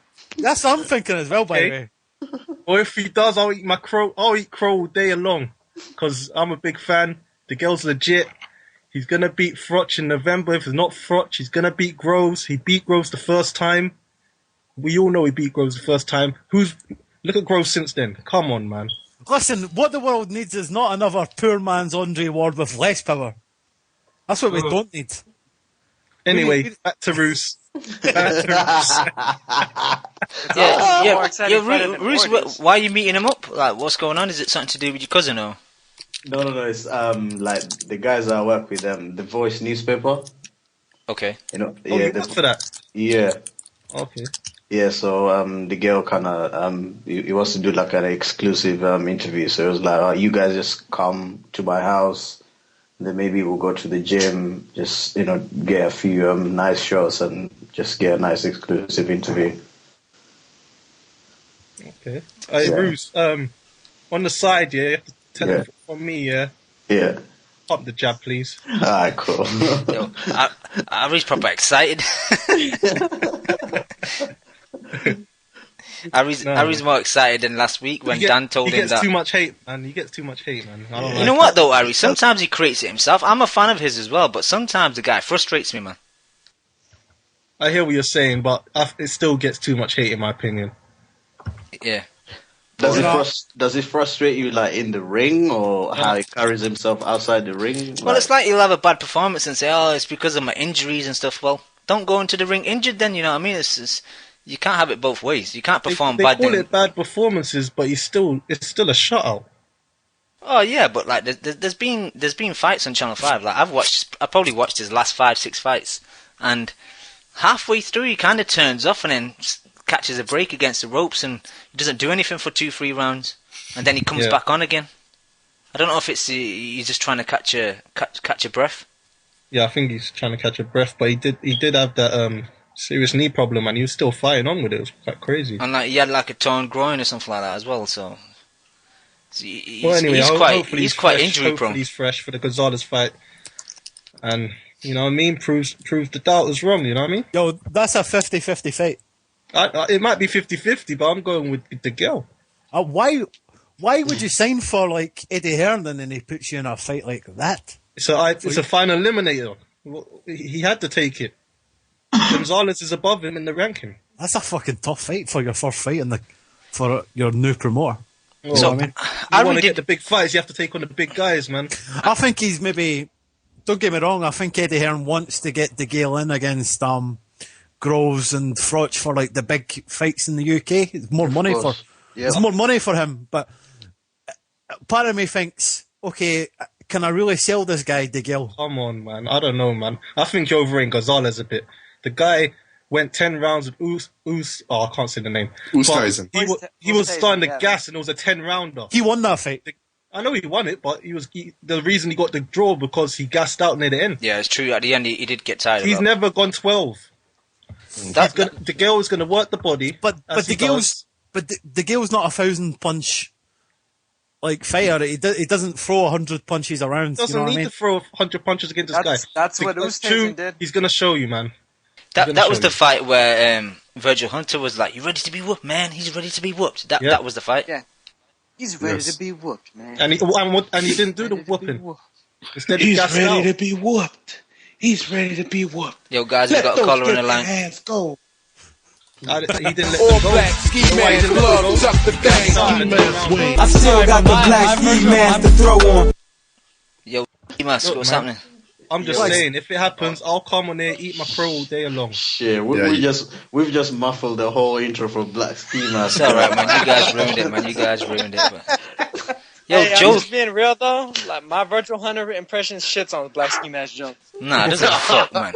Joe is the original, man. Don't be saying anything to Joe. Ski Mask impersonation is a little bit too energetic right now. Okay, guys, let's have an impression of Nyota versus Black Ski Mask Joe. Nyota, you lead the challenge. Go for it, Nyota. Start off with the ladder. What? The Ladder? What the fuck are you talking about? Trent Ladder? Come on, Nyota, stop buying time. You said you can do it. Do it. Impersonated Islanda Lara. Why the fuck would he impersonate Arizlandi Lara? We're talking about Virgil Hunter. I was talking about Virgil Hunter. Yeah. All right, well, do it. Go ahead, do it. Why'd you say Lara then, fool? Jesus Christ. No, I said... No, I told Ski Mask to start working on the Lara one. All right. Okay. Oh, yeah. Yo, man, can any of you guys do the alcoholic one? Alcoholic one? Yeah, when he was calling the Collazo an alcoholic. That's what did he say exactly? That's what he gets for being an alcoholic. You see what I mean, Ski Mask? You're putting too much oomph in it right now, man. You gotta tone it down a bit. He was an alcoholic for 2 years of his life, Amir. He was an alcoholic 2 years of his life, Amir. You see it, I know you see it. No? That's good enough for me. Virgil Hunter isn't that energetic, dude. Exactly. Virgil Hunter is like low key. He's Nah. He is energetic with Khan. Fucking whispers, dude. He definitely was energetic in the Amir Khan fight. Yeah, he no, was but in the hold Khan on. fight. Nauta's he's ready to be whooped is pretty damn spot on. I must Okay, say. Nauta. Look at me. Nauta, go ahead with do yours. Ready to be whooped one. Look Nauta, go on. at me. No, Nauta, ready to be whooped. He's ready to be whooped, man. He's ready to be whooped. Yo, that's quality. That's quite good. Okay, That's like, quality, Ski Mask, man. You got some competition, man. Go ahead. He's ready to be whooped. He's ready to be whooped. It takes it. I got Ski Mask. I got Ski Mask. No, yeah, he did step it up, but it's pretty damn even in my Nah, I got Ski Mask. I know, right? Who did you give the round to? Let those gifted hands go, dog. Yo, Let Beast Mode those says, gifted hands go, dog. you see what I'm saying? Ski Mask got that one. Yeah, alright, we'll call it a draw, bro. I thought Ski Mask got the first one and then Nyota got the second one. One more for this decision. No, we'll save the last one for the end of the show, alright? Yeah. Alright. Yeah, but Ski Mask, All right. I know we've gone to the UK cards, but do you want to touch any thoughts about the Stiverne Arreola Man, let's fight? talk about some UK fights, man. If any of the damn US broadcasting channels are listening to this damn show, please give us some of these UK fights, man. Please give us some of these good UK fights. We're missing out on the Tyson Fury, Chisora fight. We're missing out on the Groves, Frotch. Come on, man. Not. That's on HBO. That's on HBO. Oh, okay. You're gonna be missing out on Miguel Gonzalez, though. I heard they're only showing. Man, that's some bullshit, man. I'm like, now that like I was saying yesterday, now that the Klitschko's are gone, the heavyweight division, I don't know if everybody's been noticing, is getting all excited now. Everybody's matchmaking now. Who could fight who? Can Stiverne fight the Wilder? Can Stiverne fight Vladimir? Fucking Shannon Briggs is still somewhere in the background. Yo, Taking his shirt off. Yeah, taking his shirt off. Doing push-ups on the concrete. Yo, is he fighting this Friday? Go. Wherever you go, I go. You fighting boss, man. You fighting boss, man. Oh, spot on again. Spot on. I'm in shape. I thought he was on the line. I swear to God. See on Twitter, Black Ski Mask done the funniest tweet I've ever seen, like, from him. He said something about most boxers practice shadow boxing to perfect their craft. You sit in your living room perfecting accents. Hell yeah. I believe that. Yeah, but Hell yeah, I was practicing on my Eric Blondie Lara accents today. Let's hear it. Go for it. Canelo, a él yo lo voy a ganar, es fácil. Él solamente, lo voy a fracasar. Le voy a quitar la máscara y ahí lo voy a dejar ahí. Es una niña. That just sounds like you. No. You UK guys don't know. You got the stutter pretty good. Pretty good. You UK guys wouldn't know. I mean, there's a huge difference between Cubans and like every single other Hispanic race when it comes to speaking Spanish. So okay, that was pretty good, Ski Mask. How do you know? How do I know? Because I'm American and we have fucking Hispanic people here. I mean, last week. I'm pretty sure he dated a couple Latinas too. Last week, Ari was getting a hard-on for a standard-looking Mexican girl, right? Come on, Dad, man. Yeah. Hey, all right, my bad. Let's get away from the girl talk. But yeah, Ski Mask. Lim, do you have any Cubans in Asia? I don't live in Asia, and where exactly is Asia? Do I have Hispanics in Asia? You sound like Ness right now, Roos. No, you're supposed to say yeah, man, like Chew. Why would I say Yemen? There's no reference to Yemen, the country, in that joke. So. You lost it. No, that was a bad setup. No, you could have used that when we were talking about Galahad. Yeah. Oh, well, come on, man. Oh, come on. That's too far in the past. But anyway, Ski Mask, that was a good Lara impersonation. But what'd you think about Stiverne, man? Ooh, man, oh man. I could start from the weigh-in. I could start from the press conference. I could start anywhere, man. But this guy, I don't know how people are saying he's not exciting. I don't know if you. I mean, I can understand the first fight.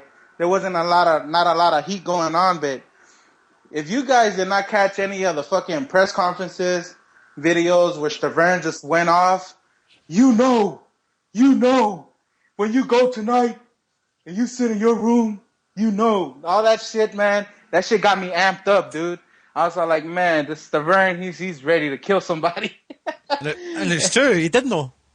Yeah, he did know, man. It's crazy because he was even shit talking when he was getting punched. Yeah. You don't hurt me. I was like, oh shit. That was fuck, man. He fucking Chris Arreola punched him. I think he threw the hardest punch, and he didn't even fucking shake a dread, man. That's because he had that shit duct tape, bro. I made a joke. I made a joke. Shake a dread, man. I made a joke on Twitter that was to protect from rabbit punches. Rabbit punches. Yo, did you guys see Stiverne talk to Arreola after the fight, just after the fight? Yeah. Yeah. What did he say? He says, come to my gym, I'll teach you some things. That's just like... Oh, man. I just that's like Bernard Tompkins talking to that alcoholic guy whose name forgets me. Kelly Pavlik. Yeah. Just after the fight, you know, like, don't let this ruin you, man. Don't let this ruin you. That's an L. Yeah. And then that's an L. And then Stiverne's kind of... Areola's just letting him hug him like that and talk to him like that. Man, I would have smacked him in his face for that shit. I would have fucking killed him, man. I love that kind of shit, man. That's an L, man. But Stiverne kicked a good freestyle at the end, man. I don't know if you guys noticed, man. He was kind of rapping at the end, man. He shouting at all these people and stuff. Oh, you speak French, Roos? Because he was running out of breath. Un peu. Parle un peu de français. Nah, man, but Stiverne was it was a pretty good fight, man. I don't know how people were kind of hyping up. I might have been hyping up too about Arreola in shape, but you were like I was, yeah, like I said, I probably was, but yeah, because Ski Mask lost a partner to go to the fucking burrito stand with, right? Hell yeah, man, that guy drinks a beer with me afterwards too. That fucking miserable drunk. But he's been drinking alcohol for 2 years. The scorecard you put on Twitter, Joe, I had it the same. Yeah, man, my scorecard, I had Stiverne winning the first round. Then I had, I think, Arreola winning the next three. And then the fifth round, I had it for Stiverne. Yeah. And then obviously everybody knows the sixth round knockout. But man, Joe. Yo. Stiverne versus. Oh no, finish up your thought. But after you finish, just tell us who you would pick between Stiverne versus Wilder. Oh, okay. So, man, let's just go with Stiverne Wilder, man. Fuck it, I don't give a fuck, man. I'm amped up right now. I'm high off my sugar. But man, Stiverne versus Wilder. Jesus Christ. It'll be a difficult fight, man. It could go either way for either fighter. I do want to say that I'm on the Wilder bomb squad bandwagon. Man, hey Joe, before you finish, Dave the Sinister now says all that accent practicing you're doing, it has you fucking talking to yourself and shit, man. Yeah, I know, right? Like a fucking crackhead and shit. Yeah. Oh, man. Like those fucking crackheads that just be posted in the corner and shit, talking to themselves, doing all these kind of voices. Yeah. Scratching their neck. Let those gifted crackheads go. Yeah, but what were you gonna say? What were you saying about Wilder?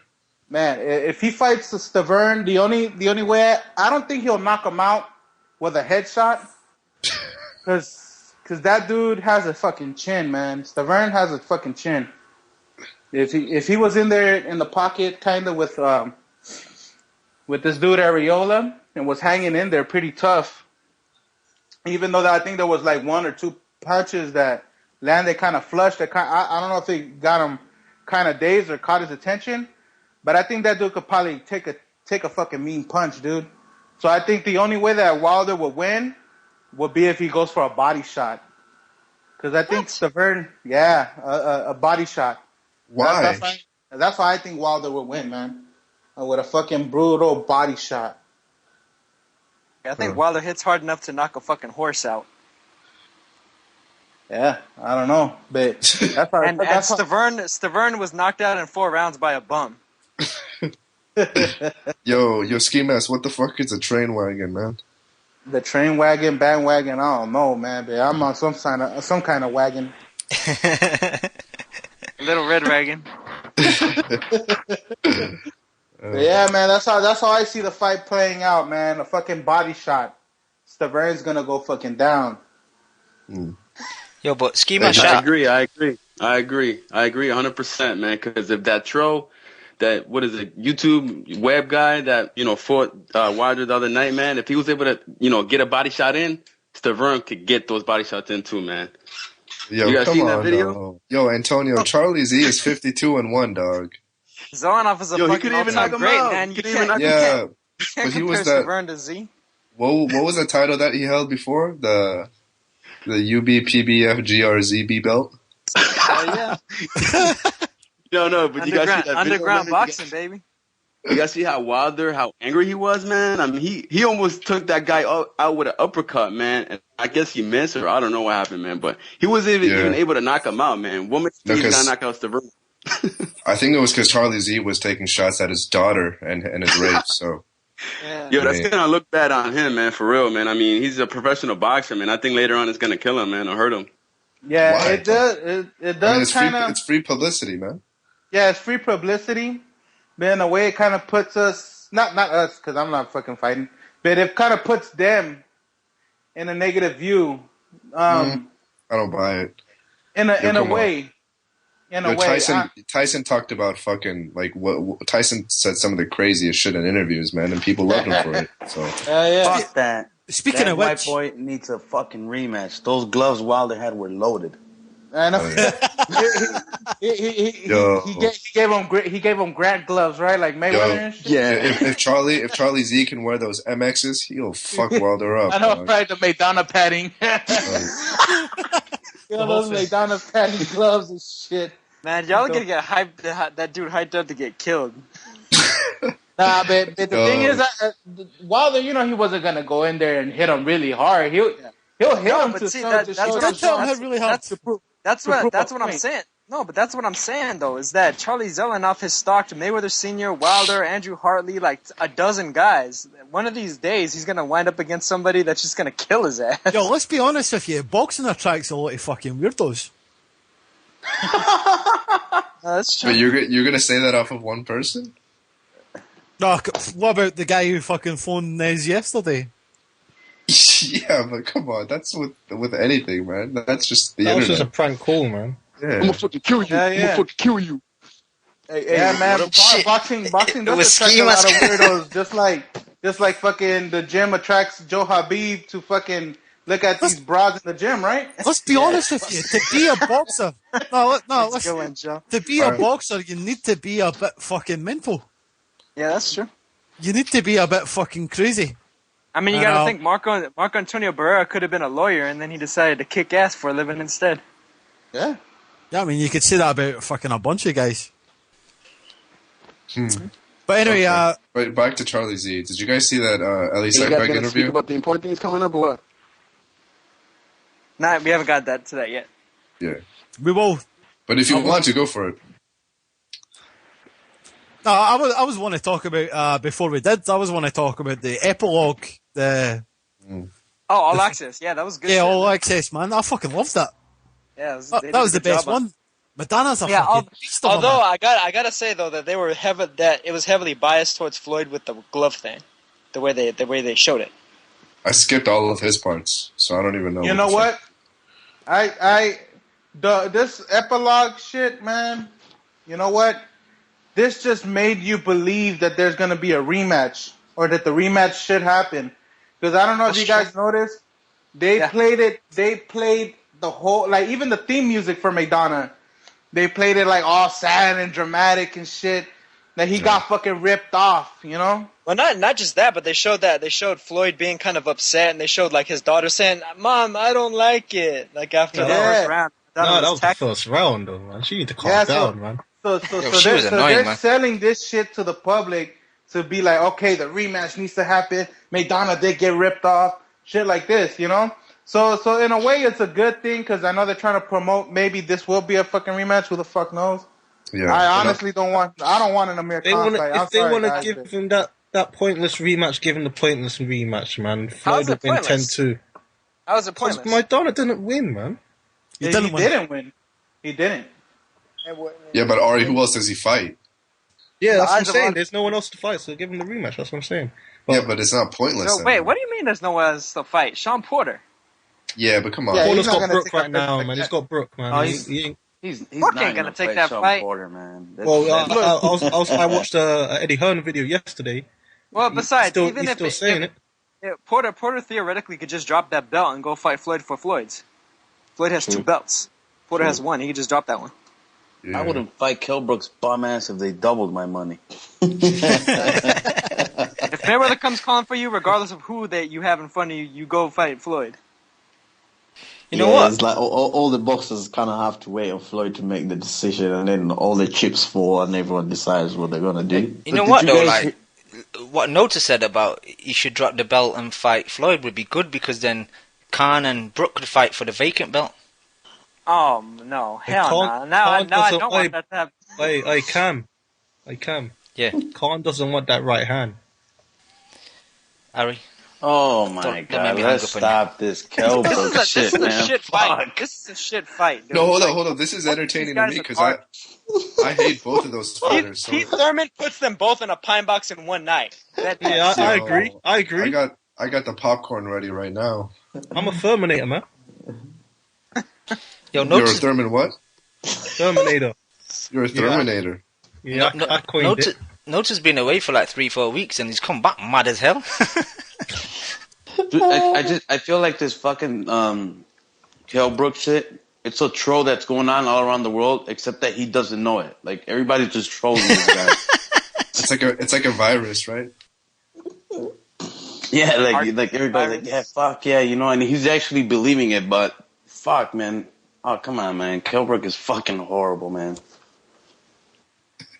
He's still knockout Khan. Yo, you don't know that. You don't know that. You don't know if he's shit or not.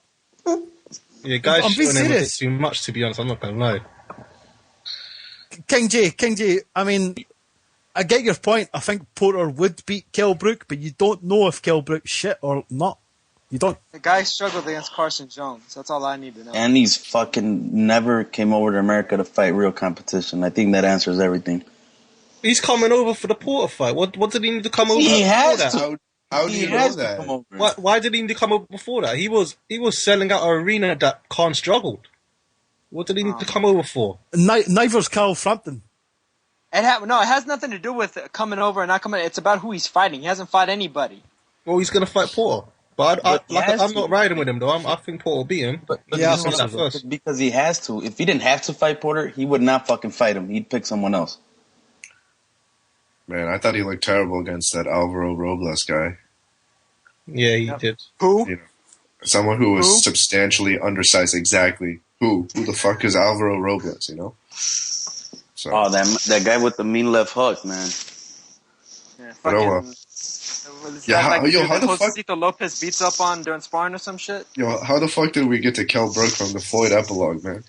Jesus. Because the UK wants to hype all these fucking chumps to try and because Nota hates anyone from the UK. Deontay Wilder, for fuck's sake. Exactly. I don't understand. We're not hyping Deontay. I'm not hyping Deontay. I'm just saying that he'd knock the fuck out of Stiverne. That's all I'm saying. David Hay would smoke his boots. Oh, come David on. Hay already smoked his boots. David Hay is done, dude. He's tired. The guy's fragile. Wait till Tyson Fury gets him. You're gonna. I actually like Tyson Fury. Tyson Fury is a good fighter. To be honest with you, I don't know. Hey, true. Well, I'm riding with Fury and Jennings. You know, they're the future of the heavyweight division. I'm calling it right now. Yeah, I think David Hay's a pretty chill dude, man. The thing that I find funny about David Hay is him trying to pronounce Spanish names. How does he pronounce it? Yo, Schema, shout out to you, man. You had some good coverage. Jose? Yo, Schema. Yo, you had some good coverage at the weigh-in the other day, man. You proper putting in that work. I was man. Let it be known here on the fucking Boxing Coalition, all right? I was the motherfucking first motherfucker to put on that belt, all right? Were you for first at in least the a queue? minute and a half. Yo, Ski Master, all jokes aside, was there any reason why Hay was there at the fight and at the weigh-in and stuff? I think there was No, it wasn't Wild. It was someone else. It was someone on the undercard. Was it BJ Flores? It was the UK guy, I think. No, he's not. He's not British. You know. Wait, let me quickly box check it. But yeah, great coverage, man. Great photos and stuff, man. Yeah, he was just reporting some guy. But dude, everybody was in the casa, man. Yo, Schemas, shout out your Twitter handle for anyone to follow you on Twitter, man, because you put some good stuff on Twitter. Yo, follow me at Black Ski Mask Joe. Yeah, man, serious Joe. Hay was there to support BJ Flores, no homo. That's what I said. Yeah, the cruiserweight, innit? Yeah. No homo, Adrian Broner style. No, but Hayes a joke anyway, man. Hayes, oh no. Oh man, so somebody popped up the question to him. Hey, how's that shoulder feeling? Oh, it's feeling mighty all right. So that guy, like I said, David man, Hay mixed with Broner. He didn't talk like that. He doesn't talk like that at all. That was Hay. That was Hay mixed with Broner. David Hay versus Broner. I think Hay will knock him the fuck No, out. no, your accent was Hay mixed with Broner. Oh, shit. Nah, man, but, David Hayes is a chill dude. Deontay Wilder was in the house too, man. That guy is fucking tall, man. I didn't think he was that fucking tall. Ski Mask, did he lick his lips at you? Yeah, man. He was all like, "Don't I look sexy? Don't I smell sexy?" I'm like, He "Hey, needs come to on, stop that shit. Anytime the camera's on him, this guy's throwing kisses at the camera and licking his lips. Like, what? Like, come on, man. He's doing like LL Cool J. Like yeah, man, you chill. Fucking grown ass man on that pretty boy shit. You know what I mean? I can't wait to see him get knocked out, man. I'm not gonna lie, man. When he gets knocked out, I'm popping that bottle, man. Oh, I thought you were gonna say you were gonna blow a kiss at him.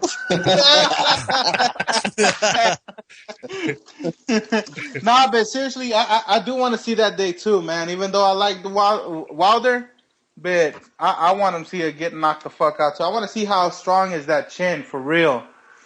So that's why I said it's a 50-50 with Stiverne. But the way I see it is that Wilder, it'll be too risky to go for the head, man. I think he'll go more for a body shot, man. I'm thinking he'll bank on that with a body shot. Yo, I think Chisora beats Wilder. What the fuck?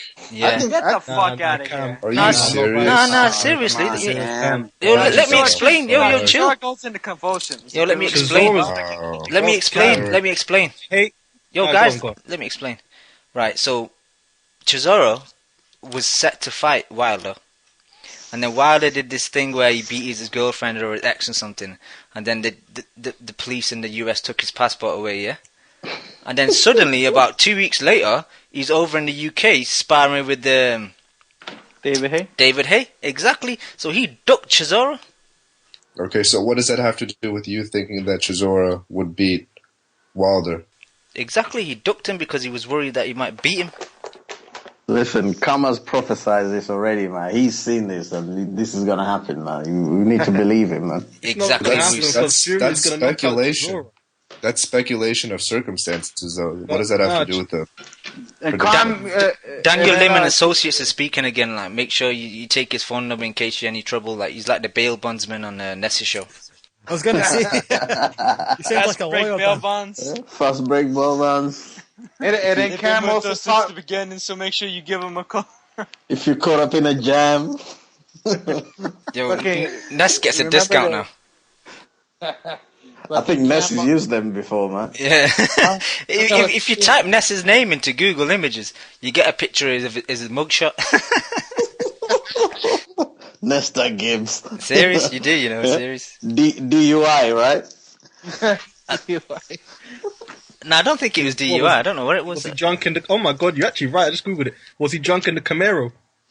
No, you don't want to be drunk in that. Camaro's a nice car. I like his car. Don't hate on the Camaro, man. I'm not gonna lie, we need Camaros over here, man. Yeah, I love that car. And Challengers as well. I love the Dodge Challenger. Yeah, yo, but fuck wow. You guys with your fucking Eurovans and shit over there, right? Mini Coopers. Nah, we don't drive that, you know. Come on, man, this ain't the 80s, man. Yo, no, but German whips. It's like all the Latin guys go, all the Camaros in America, man. Oh, man, we got Camaros, we got German whips. I drive a German whip. I'm trying to get another German whip. Man, we got everything. Yo, Ski Mask, what you drive? Huh? What do you drive, Ski Mask? Oh, man, I drive a little, the Hitler car, the Volkswagen. The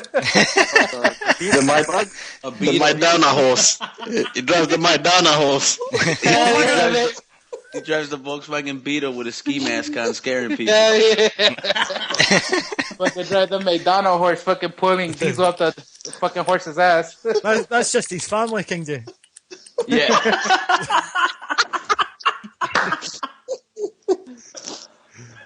Anyway, we've got some fights coming up this week, man. Are we going to talk about this? We're going in the last hour. Yeah, going to. Main card. Is it Marquez Alvarado? Is that next week? Oh. Yeah, Saturday. Man, that fight is just snook up on me. I didn't even know until you guys just told me in the Skype chat. That you know what, though? That was something that James and the Boxing Voice was saying yesterday, that there's not been really big promotion for this fight. No, it isn't. And the crazy thing is, it's here in LA, and it's not really being promoted as what you would think it would be with that name. That's because Bob Arum is too busy saying we need to boycott Floyd. And then Pacquiao Marquez in Macau or some shit, right? Exactly. Fuck, man, fuck all that shit. No, I do see some billboards on some parts in LA. You'll see like the billboards, but they're like they're hidden behind fucking trees. So what the fuck, man? Yo, so Ski Mask, that venue, is that regularly used for boxing, or was that used back in the day for boxing? The Forum? Oh, yeah, man. It used to be The Forum closed down for a bunch of years, and then now they're reopening it. Yeah, I think the guys from the Barclays Center, the owners of the Barclays Center, I think bought it and then renovated it, or had a couple of investors, I believe. That's correct. That's correct, Joe. And what type of capacity are you looking at for that venue? It's about like 15,000 or so. Oh, right, so it's quite big then. Yeah, man. No, the farm is That's huge. where the Lakers used to play.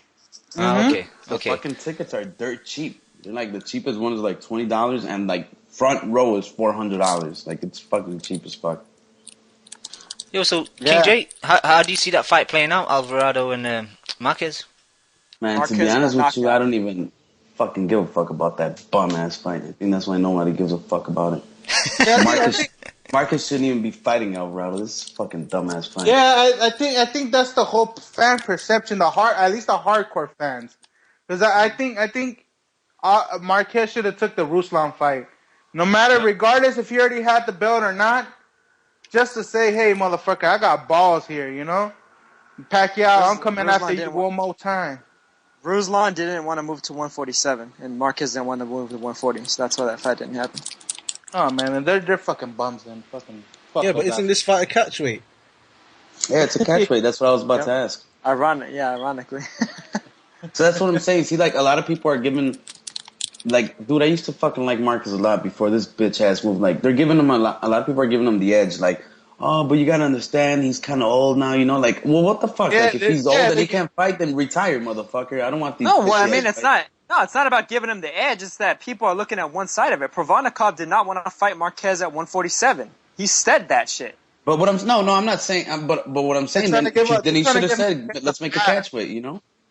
Yeah, It's well, like people they never mentioned that, and then now people want to fucking jock Provodnikov. Provodnikov ducked fucking Brandon Rios too. Yeah, Now he's that's- fighting yeah, that's what fucking I'm about to Chris say. He Algieri, ducked for God's fucking sake. Brandon Rios. But nobody jumps down Provodnikov's neck for that. What's wrong with that fight, by the way? I know. Let's stay on topic Marquez and Alvarado, but but just to kind of sidetrack, what's wrong with that fight? Yeah, but we'll go to that later. Algieri is shit. That's what's wrong with it. Provonikov's gonna kill that dude. Who the fuck is Algieri? Who the fuck is Algieri? Come on. But Lewis, some dude from the Ellie Segback video. That's who he is. No, Algieri. Talking about how he wants to become a doctor. Algieri beat that Emmanuel somebody. Yeah, exactly. And before Emmanuel, he's not a bad fighter. Before Emmanuel somebody, he was known for being in Ellie Segback videos talking about how he wants to become a doctor. That's where he was known for. Yeah, but Lewis, getting back to Alvarado. Wait a minute, Neota, you just contradicted yourself earlier because you said Marco Antonio Barrera wanted to be a doctor earlier on in the show, so he's a fucking beast, isn't he? So, you're gonna compare Marco Antonio Barrera to Chris Algieri? Oh man, that's a first. Wait a minute. I'm gonna compare them. If Neota is gonna say that being a doctor is a fucking bad thing, and so is fucking Klitschko a doctor. I wasn't saying that Klitschko's a doctor as well. I wasn't saying that being a doctor was a bad thing. I was saying that him being known for being on Ellie Segback videos was a bad thing. Yeah, and He's now not on Provonikov's level. And now to mention Barrera's kind of academic history because it just kind of proved the spun or you know how people are boxing. Barrera turned pro when he was like 16. Also, you know, it's the unique kind of quality of boxing. But let's stay back on track, guys. We like what's up with the Marquez Alvarado? Ski Mask Joe was telling us to stay on topic. Wow, that's a first. Yo, Marquez is gonna knock the shit out of Alvarado. I'm calling that shit right now. He's gonna knock the fucking shit out of Alvarado. Has no fucking head movement, no torso movement. Marquez is gonna line that motherfucker up for a right hand and blast his ass the fuck out of there. That's it. Yo. Damn. Note is on something today. Maybe 5 years ago. Yo, but Lewis, how do you see this fight playing out? I think Marquez doesn't throw enough punches at this stage of his career to win a decision, so the best chance he's got is to knock somebody out. And obviously with his performance enhancing drugs program, he's got a pretty good chance of doing that, but I think Alvarado is a pretty fucking big light welterweight, and if this fight is going to be at welterweight, I presume it is, that's actually going to be an advantage to Alvarado. He's probably killing himself to make 140. No, it's what we were saying. I think it's at a catchweight. What's the catch weight? At 143, I think. 142. Well, that's a bit of a fucking cop out. I don't know. I honestly, just fucking scrap everything I just said. Marquez is going to knock him out. No, it's 144. Okay. Damn. Yeah, but So does that still change your mind, Shu? 144? Nah, not really. I mean, I think with the weight being at that, I think that helps Marquez. Even though Marquez is the one who fucking fought at welterweight before, Well, I think that helps Marquez more than it does Alvarado. Yeah, look at what they rehydrate to. Alvarado usually rehydrates into the 160s. Marquez only in like 151, 152. Yeah, I mean, he must fucking kill himself to make 140 Alvarado, man. Yeah, And, he's a wrestler, so I wrestlers think are the best at cutting weight. So even 4 pounds though, that might help him. But the reason why it's not going to 147 is precisely that. It's because Marquez wants to fucking drain him. Of course. And, yep. So that might kind of leave it even up a bit, but so he's draining a guy that's coming up in weight. Hell yeah, man! You know that guy's fucking struggling, man. Damn. No, I'm just saying. People don't. That's a people good don't thing, want to say that about. People don't want to say that about Pacquiao, but you're going to say it about Marquez. Okay. You know, there's more to it than that, Neota. You're being disingenuous. Yeah, no, I do. I do know there's more to it than that. People don't use that against Pacquiao when he fought Hatton or when he fought Rio. So that it is what it is. Fuck it, man. No, but come on, I give Pacquiao all the shit for fighting Cotto at 145 and Margarito at 150, but you can't really give him too much shit for fighting Rios at the welterweight limit of 147, though. Listen, I actually didn't even mean Rios. I was talking about Margarito. From a technical standpoint, if Rios can land on Alvarado, then surely Marquez is. But at the same time, the whole thing is, the weight was supposed to help Alvarado, but the weight was supposed to help Rios against Pacquiao then, because Pacquiao is the same size as Marquez, just like Rios is the same size as Alvarado. Yeah. I mean, I see your point, but at the same time, I think Alvarado can outwork Marquez, because I think Marquez is getting old, he's getting slow, and he doesn't throw enough punches. I got a perfect choose. So do you think that that's a perfect setup for a fucking counter punch? That's fucking perfect setup for a knockout, man. Or at least a hard-ass punch. What does Alvarado really do better than Marquez? Not a lot. Yeah, and when has Alvarado ever boxed? Yeah, because that's what I'm saying. So he's a come straight forward, and he's going to try to come straight forward because he's going to be a natural big guy, and he's going to run straight into that fucking right hand. Shit, the thing is, Alvarado, when he boxes, he tries to use a half-ass shoulder roll where he doesn't move his head. It's just a sitting duck. Yup, and what's the best punch to land on that shit? Overhand right. Yep. It really depends. When I heard Alvarado in the boxing voice high as fuck, I kind of got worried for him, because it kind of just... Yeah. It showed me he's not taking it seriously, man. Yeah, but Chu, that's his MO, dude. This guy is a fucking known partier, and he's done it his entire career, man. He was hired than a motherfucker. He was stoned as fuck. Wasn't he? Yeah, wasn't he like in like he's been fucking in and out of jail and all that bullshit. Yeah, I mean, this dude, like, he goes to fucking bars and clubs. And he does that. I remember, like, there were stories about him since the Prescott fight, man. Yeah. This ain't nothing. Well, I mean, the thing is, people overrate that whole thing. A lot of fighters do that. Areola's done it. Pacquiao's done it. Gaddy used to do it all the time. Roberto Duran did it. Yeah. Come on. Shit. He knocked out donkeys and shit, dude. Oh yeah. Yo, there's other guys on the chat on the call that are kind of being silent. Say, Brandonian, Brandon, you there, man? Wake up, Brandon. He might be on mute. Yo, tell him to clear his ears, dog. Anthony for Albany. You need to fucking clear the ears out. Or as Ness will say, all right, I'm a dunk on this motherfucker. All right, next caller. One. Something. Let me ask fuck it. Ari, where are you, man? Yeah, I'm here. What do you think of the fight, mate? I really haven't really thought about it, you know. I only remembered it like a couple of days ago, and I don't know. I'm Marquez, man. I'm going Marquez. This fight shouldn't even be happening. Bam, you're with me, Ari. You're with me. Why not? Definitely Marquez, man. How's Alvarado going to beat him? He's not. You know, the more I think about it. He was like fucking. He was 80%. It just went up 85. Like Chu was so adamant that Alvarado was gonna win. I think last week. So come I swear on. to God, no. See You all can't this? change. He might win. He might. All right, then stay Hey. with it. Stay with your pick, man. Or is Chu scared that he's ready to be whooped? He's ready to be whooped. Ski Mask, who you got? I got Marquez, man. He's gonna counterpunch him all night. Alvarado could rush all he wants. He's just gonna get counterpunch. Marquez just has this. He has more ring intelligence. He has experience, and he has his counterpunching techniques. And with with Nacho Beristain in his corner, if he loses rounds, he's still gonna win in their eyes. So I'm picking Marquez. He has faster hands. I got Marquez too. But Roos, you there? Roos. Yo. Yes. Who you got for this fight? Marquez all the way for me, man. Well, I think Marquez is still drinking his piss, so the power's still gonna be there. So man. that's Silverback Gorilla Piss.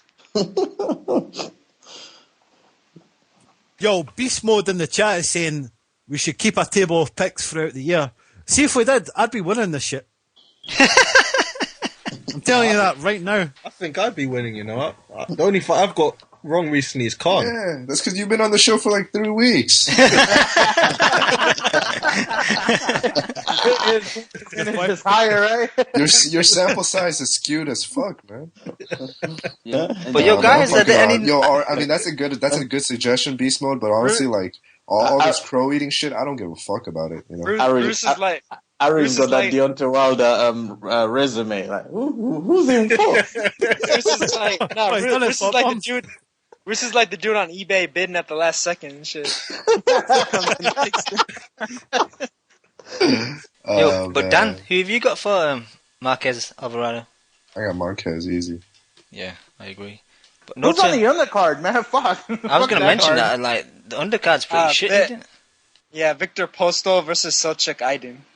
Ooh, that's gonna be a good one. Aydin, rather. Aydin's still getting chances.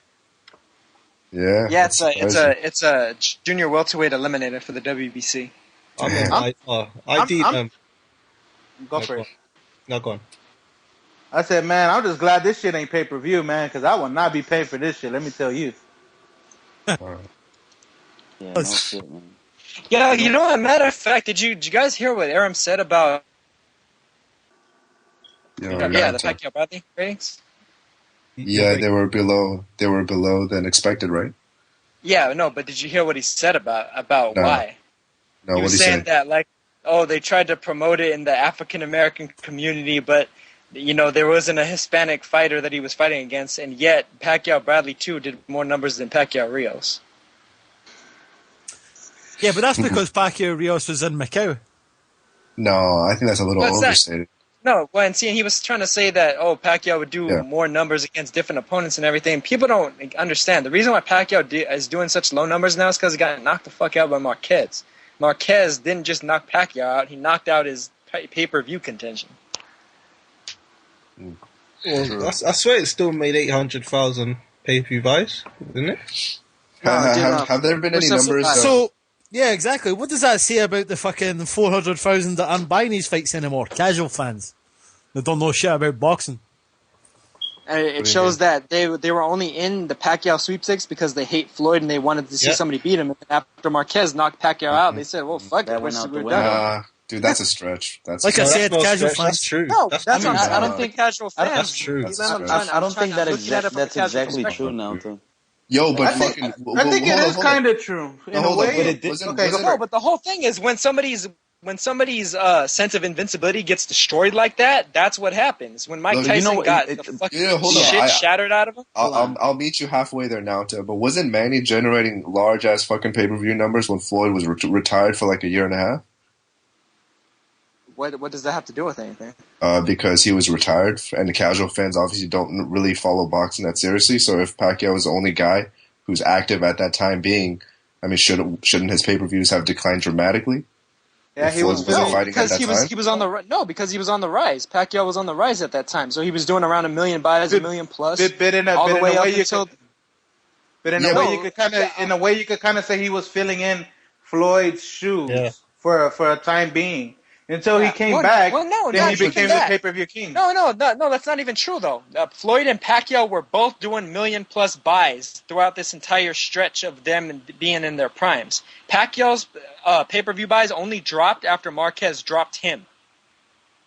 Yeah, but I mean I agree with that. It definitely knocked the luster off of Pacquiao, but I think, like MV2 would say, I think it's a little disingenuous to say that, Pacquiao's entire pay-per-view success was predicated on his matchup against Floyd. No. Well, I think that was a lot of it, though. That was a lot of it. You got to think that they matched him up against all of Floyd's recent opponents. They matched him up against De La Hoya. They matched him up against Hatton, and then they matched him up against the guy that Floyd was supposedly ducking in Cotto all that time. So everything was always a reflection off of Floyd of saying that Pacquiao's going to kick the shit out of him. Pacquiao's going to kick the shit out of him. So they repeat that over and over again. That helps build part of Pacquiao's fan base on top of what Pacquiao already had with Barrera Morales. Check the Barrera Morales numbers. That's exactly what he used. That's exactly what he's doing right now. Okay, Margarito, take a breath. Claudy, and Bradley. Nota, Beast Mode, shout out to Beast Mode. He summed it up in the chat. He basically says, Nota truly despises Pacquiao. No, I don't despise Pacquiao. I'm just giving the reason why his numbers are so low now. Yeah, I'm gonna help Go Nalta ahead. a little bit on this, man. I think he has some kind of truth to it, man, because it's like everybody was waiting, like, they want Pacquiao to keep winning, till it got to a point where Floyd would have to fight him, and they're like, we got knocked the fuck out, and by a guy that Floyd Mayweather made look like a fucking amateur, So it kind of helped out a little bit. It kind of helped out a lot, man. I think it did help out a lot, man. Dude, are you fucking taking a bubble bath, man? That sounds like the fucking tub is running. That ain't me. At the end of the day, I'm just gonna agree. At the end of the day, I'll just agree to disagree with Nanta, but that presumption is just something that you could never quantify. So it's a lot of speculation. Wait, how can you not quantify it when I just quantified it? Yeah, but you quantified it after he got knocked out by Marquez. That was our discussion. That wasn't our discussion earlier. No, our discussion earlier. No, hold up. Our discussion earlier was that Pacquiao was fucking jog riding off of Mayweather's name before the knockout. That wasn't the entirety of it. That was part of it. I know. But that's what I was referring to. That's what I was referring to. Okay. But how do you quantify that, Ari? Well, he was beating all his former opponents. He fought Hatton after him. Then La Hoya after him. What about Claudy? What about Claudy? Plus Bob Arum can't keep. Bob Arum that's my point, Ari. Look how many numbers he drew. Bob Arum cannot keep Floyd's name out of his mouth. That's how he's been. That's a fair point now, but Ari, look how many numbers he drew against fucking nobodies like Claudy, Bradley, and Margarito, man. Yeah, exactly. He did 800,000+ buys. That was after Pacquiao fought De La Hoya. Before he fought De La Hoya, Pacquiao was doing 300, 400, 500,000 buys against Morales and Barrera and Marquez. Just like Mayweather. Was. Yeah, exactly. After De La Hoya, he was doing million plus and just like maybe 100,000 or so just below Mayweather. Mayweather was still beating him just slightly. And then after Marquez knocked Pacquiao out, guess what happened? Pacquiao went back to selling what used to sell when he fought Morales and Barrera. That's my point, though. After the Marquez knockout, of course, the numbers are quantified because it's a direct result of what just happened. But prior to that, when they were both doing similar type numbers, even though Mayweather was doing more, fucking Manny was still holding the fort down against no-name opponents. But anyways, this is a long... Listen, I hear the bullshit detector in the background. You hear that? Yeah, but anyways, this is a long, drawn argument, but we got Jab 77. Jab. No, we had Jab, but I had to drop him because he had really background noise. Fire alarm and shit. Yo, can I just wanna is fucking James on the fucking chat? Is he in there from the Boxing Boys? I don't think he's I haven't seen him. Cause that motherfucker, man. I was listening to the Boxing Boys. Him and Ness, dude, they need to stop this fucking. Like they see something bad in a fighter and. That reminds me just of Amir Khan. The chin, the bad defense. Like, go stop this Amir Khan shit, man. That was Rob who said it, though. That was Rob who said that. Yo, hold on. Didn't Ness say yesterday that Amir Khan squeaked by? Yeah, I couldn't believe that. Yo, look, you guys know that I'm the biggest Khan hater, But come on, dude. The guy beat him by like 13 fucking rounds or points, man. Yeah. Well, and that's That's what I'm bullshit. saying. You know, They Ned, you need know what? to I stop listened. this I listened back. I listened back to when I called in the Boxing Voice a couple weeks ago, and Ness was trying to get me to call John Molina a bum. Galahad was a fucking super bum.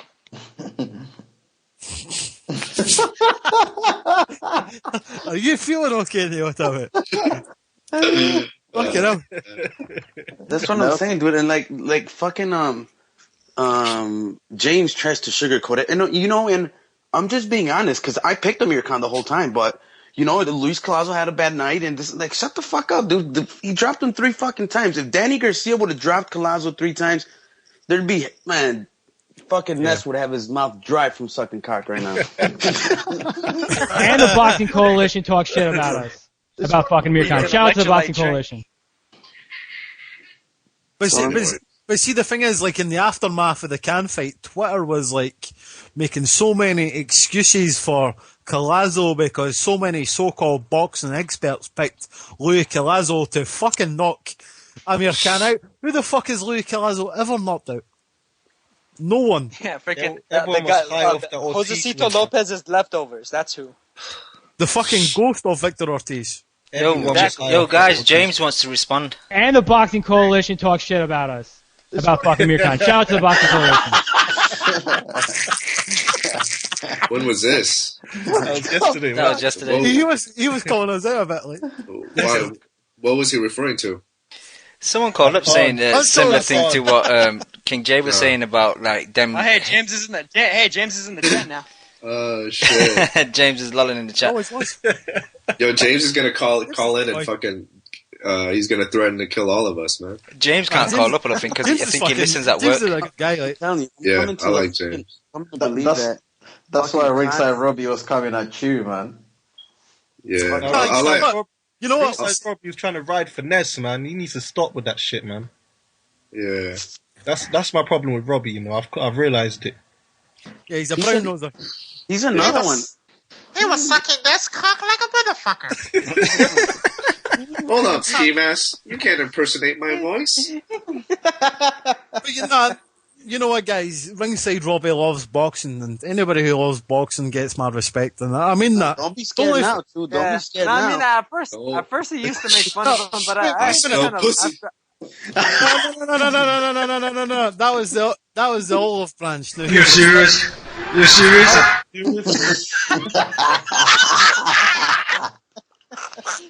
I just pour my shots up. Dan, are you being serious? I'm fucking scared of Ringside Robbie. The most masculine voice in the fucking boxing history. Why would I be scared of him? When ringside Robbie speaks, babies grow beards. Yeah. Hey, Louis, just because I have a high pitched voice, I still have 10 times as much boxing. He was higher than a motherfucker. Guys, stop this shit. We got this shit earlier because we were talking about fucking boxing, private lives and shit. Shouldn't do this. Let it go. Hey, just be fucking real. Just be sensible. Let's talk about the boxing. Alright, yo, guys. I'm with you. Okay, let's do this. Motherfuckers need to clean their motherfucking ears out. We need to clear up the sport, right? Yeah. Alright, guys, let's just touch on a card in Cardiff in the UK. It's in Wales, South Wales, Cardiff. Hold up. Before we go to the card, let's talk about Gil versus Golovkin. Okay. And get out of here, Gil. Exactly. Just to preface what I gotta say. I think it's fucking complete bullshit that Ness GTO pulled out of his fight, man. That's some bullshit right there. Yeah, that's some bullshit right there. And Macklin thinking conspiracy, man. I think that was Brian Jennings that called into The Voice yesterday. Oh yeah. Yeah, Macklin was saying it was a right. conspiracy. Yeah, and Macklin has every right because I mean, what kind of money is he getting? Any step aside money? You think, Ari? Nope. Because I'm surprised HBO even gave him another fight because he had his last fight against Ross. Yeah, against I can't remember his name, but yeah, that tall Ross. guy. Yeah. Carlos Takam. Yeah, so is it Tony Thompson fighting that guy? We don't know. He's talking about Darren Barker. Yeah, but anyways, I got Golovkin by fucking 4th round knockout. Fucking Golovkin by death, man. Golovkin's gonna kill this motherfucker. You know what? He doesn't belong in the same ring as his ass. Gil's quite durable, you know. I don't know. Man. I'm not saying he's gonna win, but I don't know if Gil's Golovkin will get him out there earlier. man. I don't think he'll get him out there early. I think that'd be a good fight, you know. I think that'd be a good test for Golovkin. Yeah, because Gil's got good energy. If Darren Barker could rock Gil, Golovkin's gonna fucking slaughter his ass. No, too, man. If someone's talking, chill out and wait till they finish, man. Damn, man. Sorry about that. I don't think it's going to be an early knockout. I do think Golovkin will most probably get him out there late or decision, and Gil will give him a good fight because Gil's decent, man. Gil lets his hands go as well, which I like. Yeah, but that's kind of what I'm saying, Cam. He just leaves too many openings. I mean, his last opponent was who? Garth Brooks? Right? Garth Wood.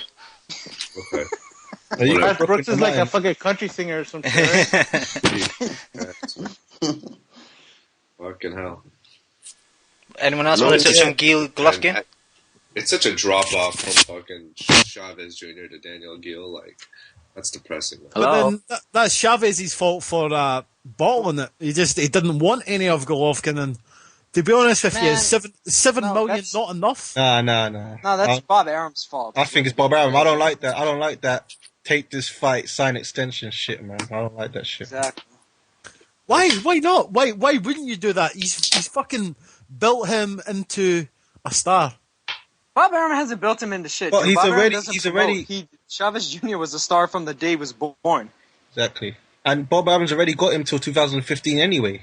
It's not like he hasn't got him till, you know what I mean? Like, he's already got him for another year. Let him cook, man. YOLO. Yeah, but listen, watch. He's going over to Showtime. Yo, am I on the line or what, man? Antonio, we've been asking for you, man. What are you Speak, dude. Speak up. Nah, man, you guys. I just heard Bob Arum's name, man. I mean, you guys talked about the Cotto Martinez undercard.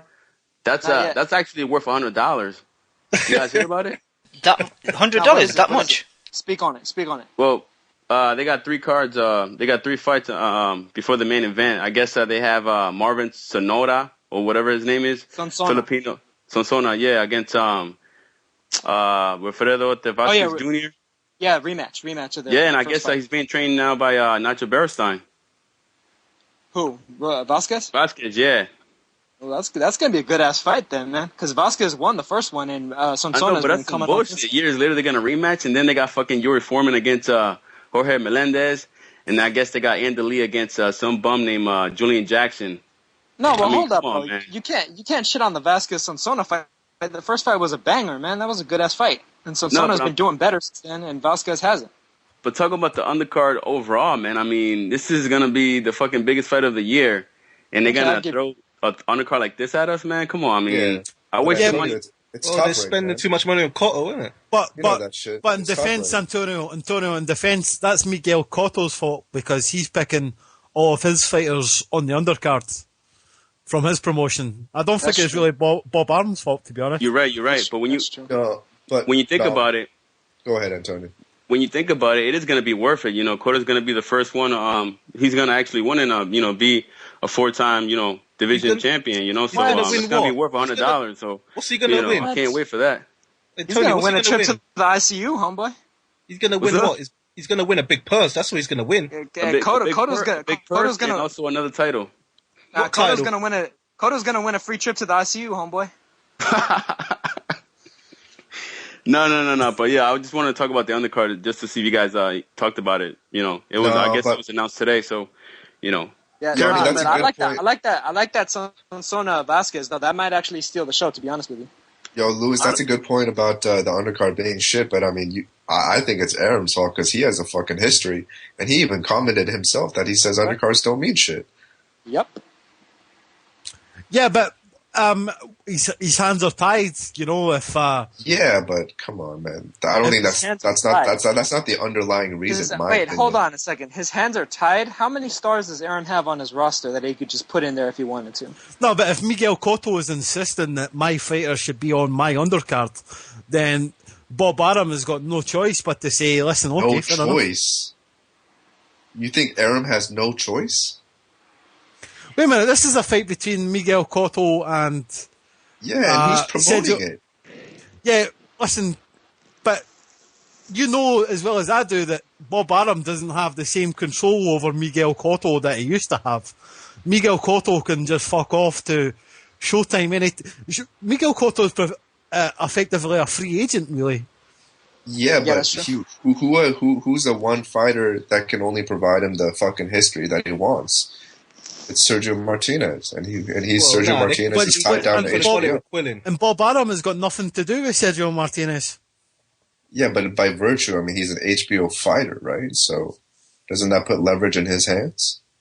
I mean, just because they're fighting on HBO doesn't necessarily mean that Bob Arum has to get involved.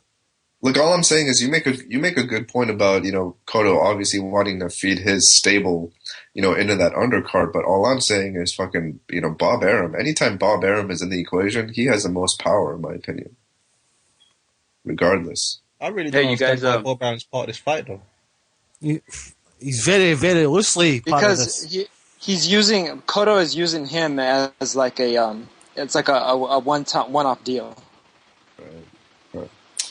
All right, but anyways, sorry, Antonio, that that all of us are kind of piling up on you. No, y'all good. I think that's about it, man. Hopefully, they'll put Felix Verdejo on the undercard too, man. I mean, I love Verdejo, man. Hopefully, by the end of the year, he'll start fighting on HBO. We'll see from there. And also, I know you guys talked about the Marquez Alvarado fight already. I feel like Alvarado's gonna beat Marquez. I feel like Marquez, I think he's going to have issues this weekend, man. Because if Alvarado doesn't stay there and, try to engage, I think he could box his ears off, And that's my input about that fight. And hopefully if Alvarado wins, give him Pacquiao, man. Big payday and then fucking retire. Fuck it. He's almost fucking what? He's like 30, 31, 32. He's been having wars for years now. So I say beat Marquez, then Pacquiao, and, give it a quit, Tony, you got some bad picks, man. Bad pick? Nah, man. What do you guys think? I didn't even hear you guys. I kept hanging up. Marquez is gonna slaughter Alvarado, dude. You think so? If Juan Diaz couldn't outbox Marquez using that strategy in their second fight, then Alvarado sure as fuck isn't.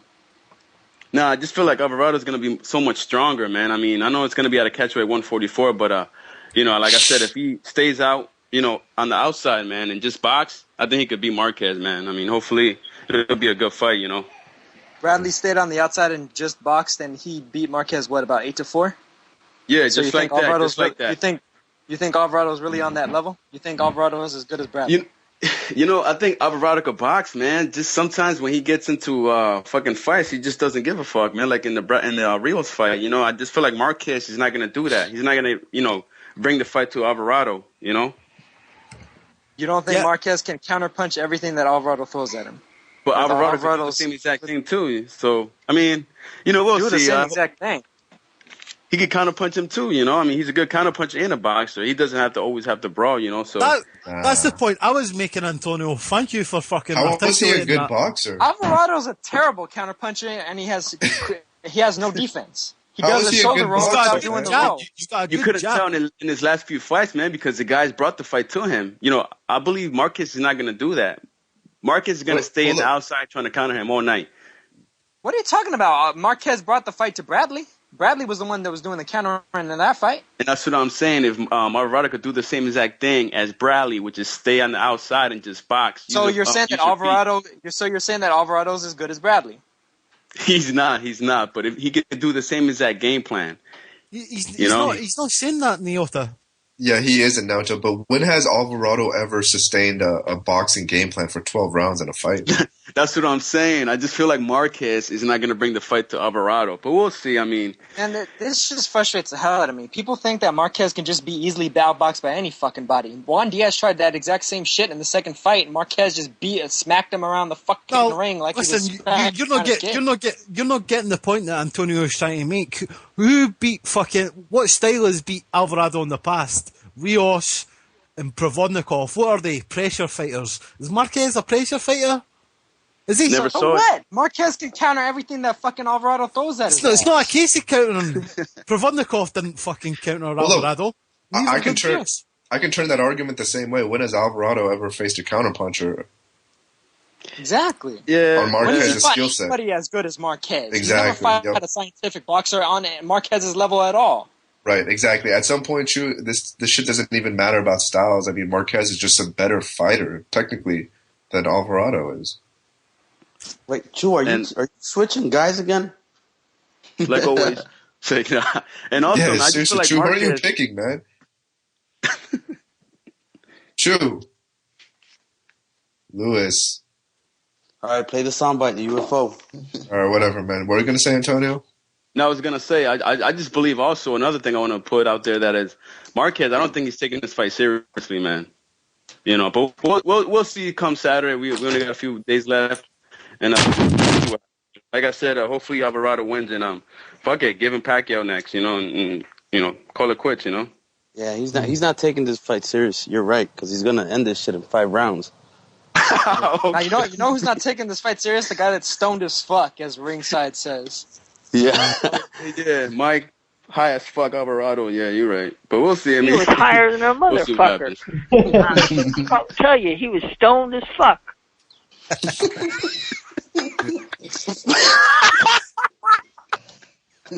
I'm telling you, this fucking ringside Robbie said it's epic.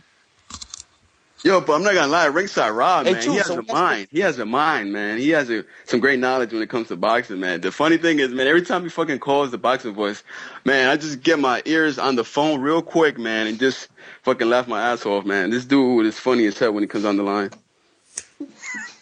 Does it sound like one of your daughters? I don't think he's trying to be. He's not trying to be. I always feel like I'm calling into a daycare center when he's on. Oh yeah, nah, my son is in the background. I still got a daughter, so you know if you hear him, you know they're in the background. Yeah, but your son probably has the same pitch of voice as Ringside does, right? No, my son actually has a deeper voice. He's only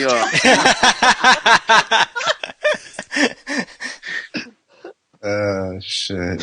His son will go up to ringside and be like, say it with your chest. Yeah, where the die from, I don't know what other topics you guys got going on right now, but I'm gonna, let you guys talk and just listen on. Cool, man. Yo. All right, guys. All right. We found a chance now just to discuss this Welsh card quickly. All right, sounds good. Yeah. I know you're dying to hear that, right? The Welsh card, Antonio? Right. Yeah, that joke bombed. But yeah, it's headlined by Lee Selby. He's fighting Romelu Kasajic. I think it's a final eliminator for a title or something. I'm not totally 100% sure. For what title, do you know? Featherweight, WBC. Oh, yeah? Damn. And then, hey, Cam, did you pick? Who did you pick? I've got Marquez. A decision, knockout? Decision. Okay. What about you, Chu? It sounds like you were going to switch it up right now. Chu's not sure. Yeah, I'm on the fence now. I am. I'll be honest with you, man. I'm on the fence now. I think, you know what, man? Fuck it. I'm still gonna go with Alvarado. Oh man, look at Lewis. Lewis needs to listen to one more interview, man, and then he'll be totally set on a fighter. Oh, dude, you underestimate the power of the interview. You do, because if you were to listen to a guy like Dwyer, who you've named yourself after, you would understand that the interview and the whole 360, how they sparred, how they trained, who they're training with, all that shit is important when it comes to making a bet. So that's why I'm picking Alvarado. So Let me go one step further. So you're picking the guy that's based on training and all this, and it's obvious Alvarado's going to get high as fuck before the fight, and you're still going with him. Not in this case. I was just saying to Daniel that I take all the interviews and shit, seriously. Look, I don't deny that the interviews and all that shit that you're talking about, they're obviously fucking important. But the way that the media construes them, and the fact that you never know what a fighter is going through as he's giving an interview, that's why I don't take anything away from it. Of course they're important, but I mean, how do you objectively, extract anything from that? How do I objectively? It depends on like the mind frame of the. For example, if Kelly Pavlik was going to fight Bernard Hopkins, like in the run up to that fight, like I could have probably tell that Kelly Pavlik was probably an alcoholic and he was going to get beat. You know what I mean? That's a bad example, but for example, like obviously Alvarado is a stoner, so I'm not that confident anymore. Not as confident as I was before. I heard that interview in the Boxing Voice, so. Yeah, but true, what I'm saying is like all those interviews that you're talking about, I mean, you obviously haven't heard of those interviews as he was fighting Prescott and Alvarado, right? So what I'm saying is, obviously, like whatever Alvarado does in his personal life, like I don't know how it affects him in his fights, you know, so I just judge how he's going to do based upon what he does in the ring, you know? Yeah. In other words, he's been doing it his whole career, so you can't just judge it by one interview. Well, I suppose, like, but there's more than one way to get stoned. Like, if you vaporize, if you vaporize, it's probably not as bad as like. Yo, true. This is the real sweet science, right? What if he eats a brownie? Oh man. Yeah, exactly. I'm fucking around about him getting high and shit like that, man. But nah, man, it's too fucking much for it's too much skill wise, man, and what he's facing, man. This is not a fucking Brandon Rios where he's gonna go toe to toe and fucking try to land whatever he can. Like once he tries doing that dumb shit, he's getting countered, man. It's too much. Nauta, if he eats brownies, do you think he's gonna make the weight? Yeah, hey man, Zhou Shiming ate a chocolate bar before his last fight and he made the weight. Guys, can I just go back to Daniel because I can't let him win this argument. I can't. Just one last counterpoint, yeah? For example, Daniel Garcia, Amir Khan. I was watching all the interviews before that fight. It was clear that Amir Khan was rattled. He was mentally not there. Obviously, Angel Garcia had gotten into his head and Amir Khan was saying, oh, I'm going to knock him out. I'm going to fucking knock him out. That's what he was saying. That was uncharacteristic. Amir Khan's a nice guy. He doesn't say shit like that. But clearly he had been riled. So that is an example where... Wait a minute. Amir Khan's a nice guy. No, but hold on. Nota, let him finish what he's saying, Nota. No, come on. That's not... I mean... That's basically what I said. I said that Amir Khan was saying that he was going to knock... Danny Garcia out. That's not like Amir Khan. I agree with you. No, but I mean, Amir Khan's a fighter, though. He's the type of guy that if he gets hit, he wants to get some get back. I mean, that's his. Yeah, but he never really says it before fights. He never hypes it up before fights. That's what Chu's trying to say. He's saying he made him change his character. But regardless, going back to our initial argument, Chu, like I said, interviews are important. Like I understand that, but like I don't have enough of the psychological know-how to properly analyze the situations, and that Amir Khan and Danny Garcia is a good example, but it's a good example because it's a favorable example for your argument. You know what I mean? That's why I used it. I know, but I mean that's just one example of 1,000 of millions of fights that happen, right? So is that a successful? That's all I'm saying. It's successful, isn't it? Yeah, but I'm not disagreeing with you, man. But anyway, back to the fights. Yeah, back to the Welsh card. So. Fucking Velociraptor. Yeah, exactly. Yeah, back to the card. So also headliner with the Welsh Mayweather Lee Selby is Nathan Cleverly at his first fight with Eddie Hearn and his first fight at cruiserweight. He's fighting a guy called Sean Corbin. Never really heard of the guy. Colin Smith's also on that card. He's fighting Tobias Webb. I just checked his record. It's not the greatest. He's got 14 wins, 2 knockouts, 1 loss by knockout, 1 draw. He's the nephew of Enzo Maccarinelli. And he's also Buckland as well. Yeah, the rematch, Gary Buckland, Gavin Rees. It's interesting. We discussed this topic a few weeks ago. I think Dan and Chu talked about people saying they're going to retire before a fight. And Gavin Rees has said that. He says either win or lose, he's going to retire after this rematch with Gary Buckland. The first fight was in February.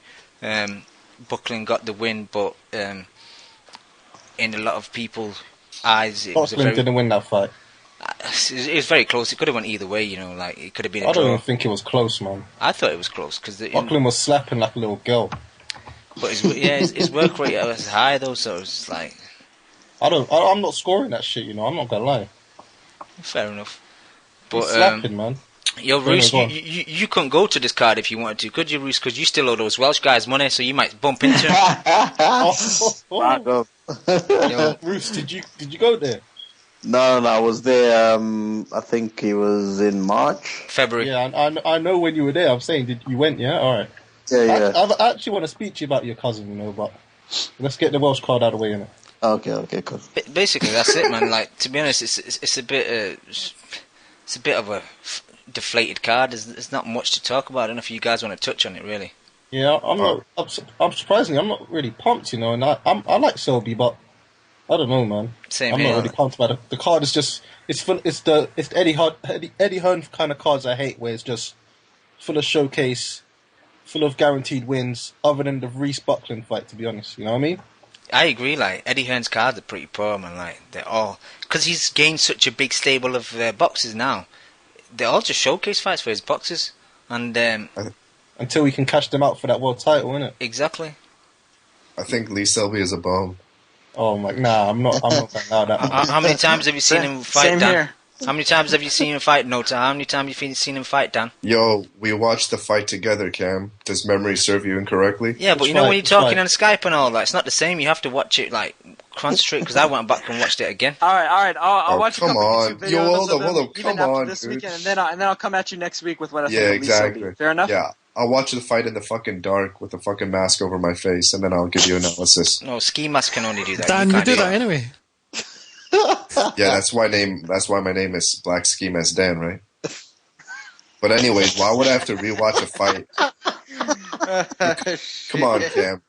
Just because we were chatting over on Skype, I couldn't give you a valid impression of No, Lee it Selby. is true. If you're talking with people, you're not 100% concentrating on the fight. Like, I had to go back. Yeah, and but watch I it can again. still get a general. I'll put it this way. I think Donaire smashes Lee Selby. I think Lomachenko smashes Lee Selby. I think Gary Russell makes him look like a fucking fool. Okay, Dan, I got a question for you. You know the guy that you fought when we watched it on Skype? Was he a southpaw or was he Yes. orthodox? I don't remember because Exactly, because you weren't concentrating, Dan. You ain't got the answers. Yeah. Are you trolling right now, Cam? No, I'm actually being serious. You weren't concentrating. You seriously want me to remember whether he fought orthodox or southpaw? Yeah, the guy who serious. I've only seen fight like 2 or 3 times. Come on, man. That's selective opinioning right now, man. You serious? That's bullshit. Hey, were you guys doing the Donaire, like fucking seeing if the jab looked good over the Skype too?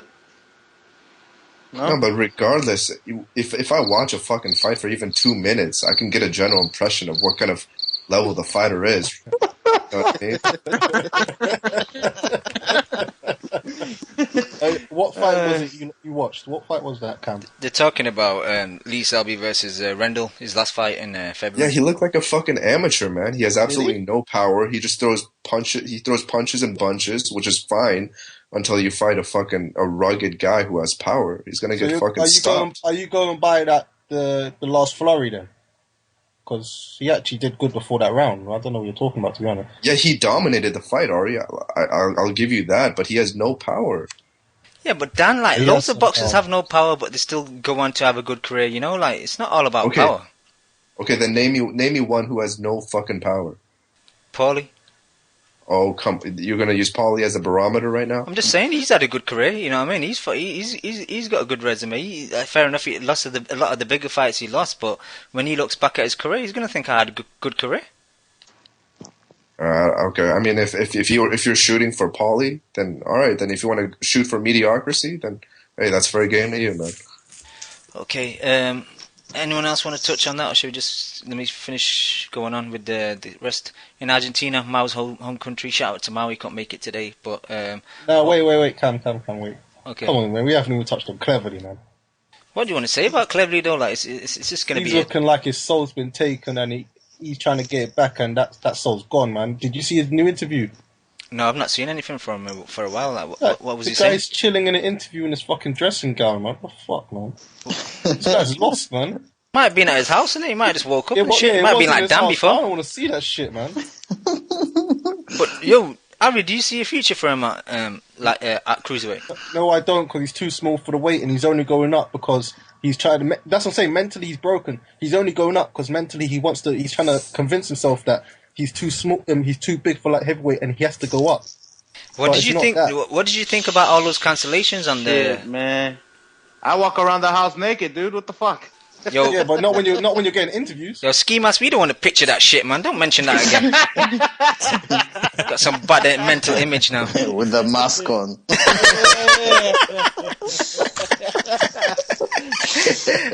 the WBC belt wrapped around my waist. The Arreola's belt. I was keeping it warm for Stiverne. Oh shit, man. And Cam, I'm picking Bellew in the rematch. But yeah, I was gonna say, what did you think about him like cancelling all? What did you think about him cancelling all these fights that Frank Warren had lined up for him, and then switching to Hearn? It's not a good sign. What do you think that was about? I thought that was bad for switching to kind of Hearn. Actually, I think he most probably got poached by Hearn already, so he was just waiting for his contract to run out, maybe. Yeah, but really, Frank Warren's done a lot for him, man. I thought that was a bit tasteless. Because the thing is, I think he begged Warren to for make the Kovalev fight. Exactly. Yeah. So he wanted that fight. Like, it wasn't like Warren was cashing him out. Warren actually said, "Don't take the fight." Exactly. So I thought it was bad taste of him to leave and jump ship to he's Eddie too Hearn. small for cruiserweight. He's with some new guy. His strength and conditioning coach is his main coach. So I heard of that. That is crazy. Like, if you leave, I really don't know what he's doing. Yeah, that has given me a few doubts. I forgot about that. I actually heard that on a different podcast, and the fact that you ditch your dad, who's been your long-time trainer, and then take your strength and conditioning coach, who's not really a boxing trainer, as your main trainer, that's ridiculous. The thing is though, like I know, like who else is going to train them? He could have went with Booth. He could have went with anyone. MV2, man. He had Booth, and then he's saying, "Oh, I want to be at home. I want to be comfy." And he's not. Like I said, man, the guy looking different, man. Shit, man. He took his soul. He should have went the Shumanov route, man. No fucking trainers. Bruce Wayne style. I've never seen anyone so taken so bad. That's what I So, like, did you see upset? Did you see Sean Corbin beat him or what?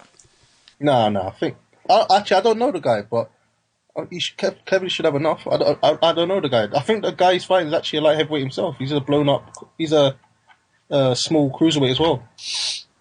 Yo, to go from shout out to Tony Bellew, because I know Tony Bellew is like Ruzi's friend. So shout out to Tony Bellew. But to go from Tony Bellew, who's you know, he's decent, like he's fringe world level, to Kovalev.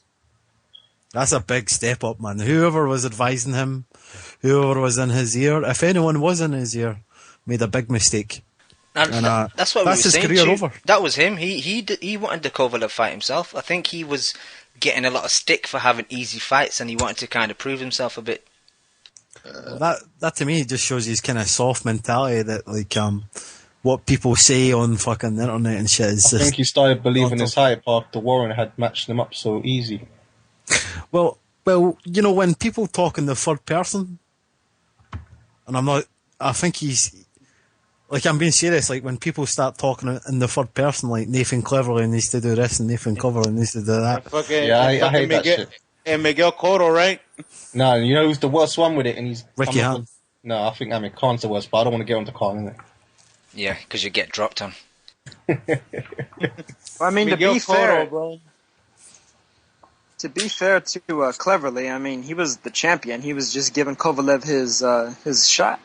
Kovalev wasn't mandatory though. You give him Kovalev was mandatory to Hopkins at the time. Yeah, exactly. Yeah, I know. Yeah, he ducked out of the Hopkins fight to fight Cleverly instead. But I'm just saying, Cleverly giving him a shot though, that shows, you know, that props to him for it.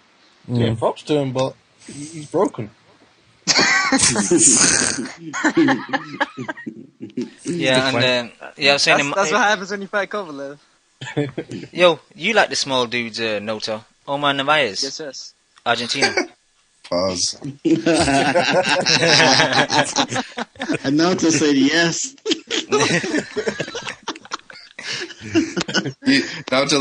He likes those 10-pound shits, right? 2 girls, 1 cup, man. That's right, a man. Yeah. Damn, 2 girls, 12 cups, bro. Marquez is fighting at Argentina against Antonio Garcia. Do you want to touch on that? Yeah, some fucking bum over. Narvaez is the fucking Felix Sturm of Argentina. Fuck that dude. Fair enough. And in Rome, I don't know why it's in Rome, but Sergey Rybchenko, Ricky Hatton's boy, is he light heavyweight? Hold on. How can you say that? Hey, what's up, Mal? Is that me? That's a poor impression of Mal. My weight? When's Hatton going to cash this guy out, man? I think he thinks he's his best boxer because everyone else has left. I mentioned it. Why doesn't he take him to America or something? I swear he's mandatory or something like that. No, but check this out. I was at that press conference on Saturday with Chisora and Fury, and Hatton was there for about 45 minutes beforehand.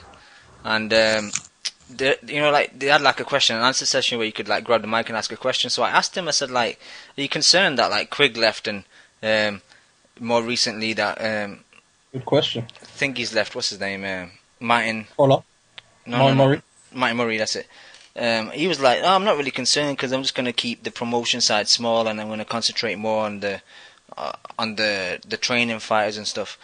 Because I think he's stronger at doing that. Like, he's not really got a good business mind, and he's not really got anyone like Richard Schaefer behind him who can handle all that shit. I think he's trying to do it himself. I think that's why Quigg and Martin Murray have left, because Hatton's not got the power in the promotion game.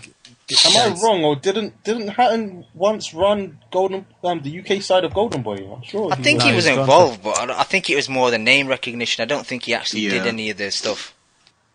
Okay. Yo, how ironic is it that Ricky Hatton was like the most popular boxer in the UK, and the only fighter he's got left is a Belarusian guy. They've all abandoned him. You hit the nail on the head, man. Well, Sky, he lost the Sky dates. He didn't have, you know what I mean. But I mean, it's because he had a Port Stable, isn't it? Like, I know he had it's like what I was saying on the Boxing Voice yesterday about Bernard Hopkins and loyalty. It's like there's a certain, like, how much money do you want? No, I can't go with that, man. No, those guys were not getting fights under Hatton, man. They weren't getting fights. They had to leave. No, Martin Murray was. Martin Murray. Martin Murray was promised a world title fight twice, and Hatton didn't get it. No, Ricky Hatton got him the fight against Sergio Martinez in Argentina, and Martin Murray won. Oh yeah, I forgot about that. Sorry, you know. Martin Murray won that shit. Yeah, he definitely won it. But if the second knockdown was given, I'd say that, because on my card, as I did the official card, I actually had Martinez by 1 point. But that's not counting the second knockdown. That was a knockdown. So much for Martin Murray.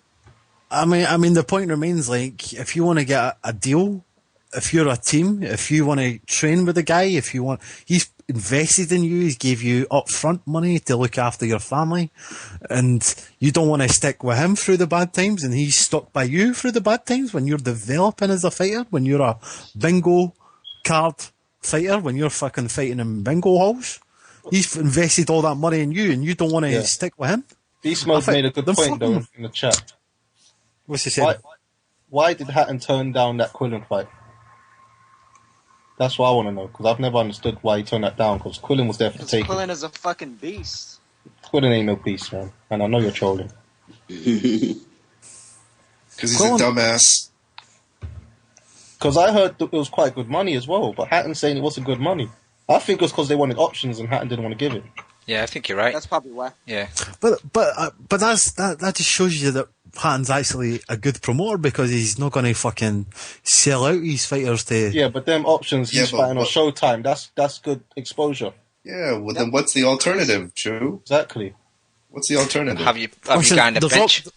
There's options and there's options. You don't want to be fighting against a fucking killer, like...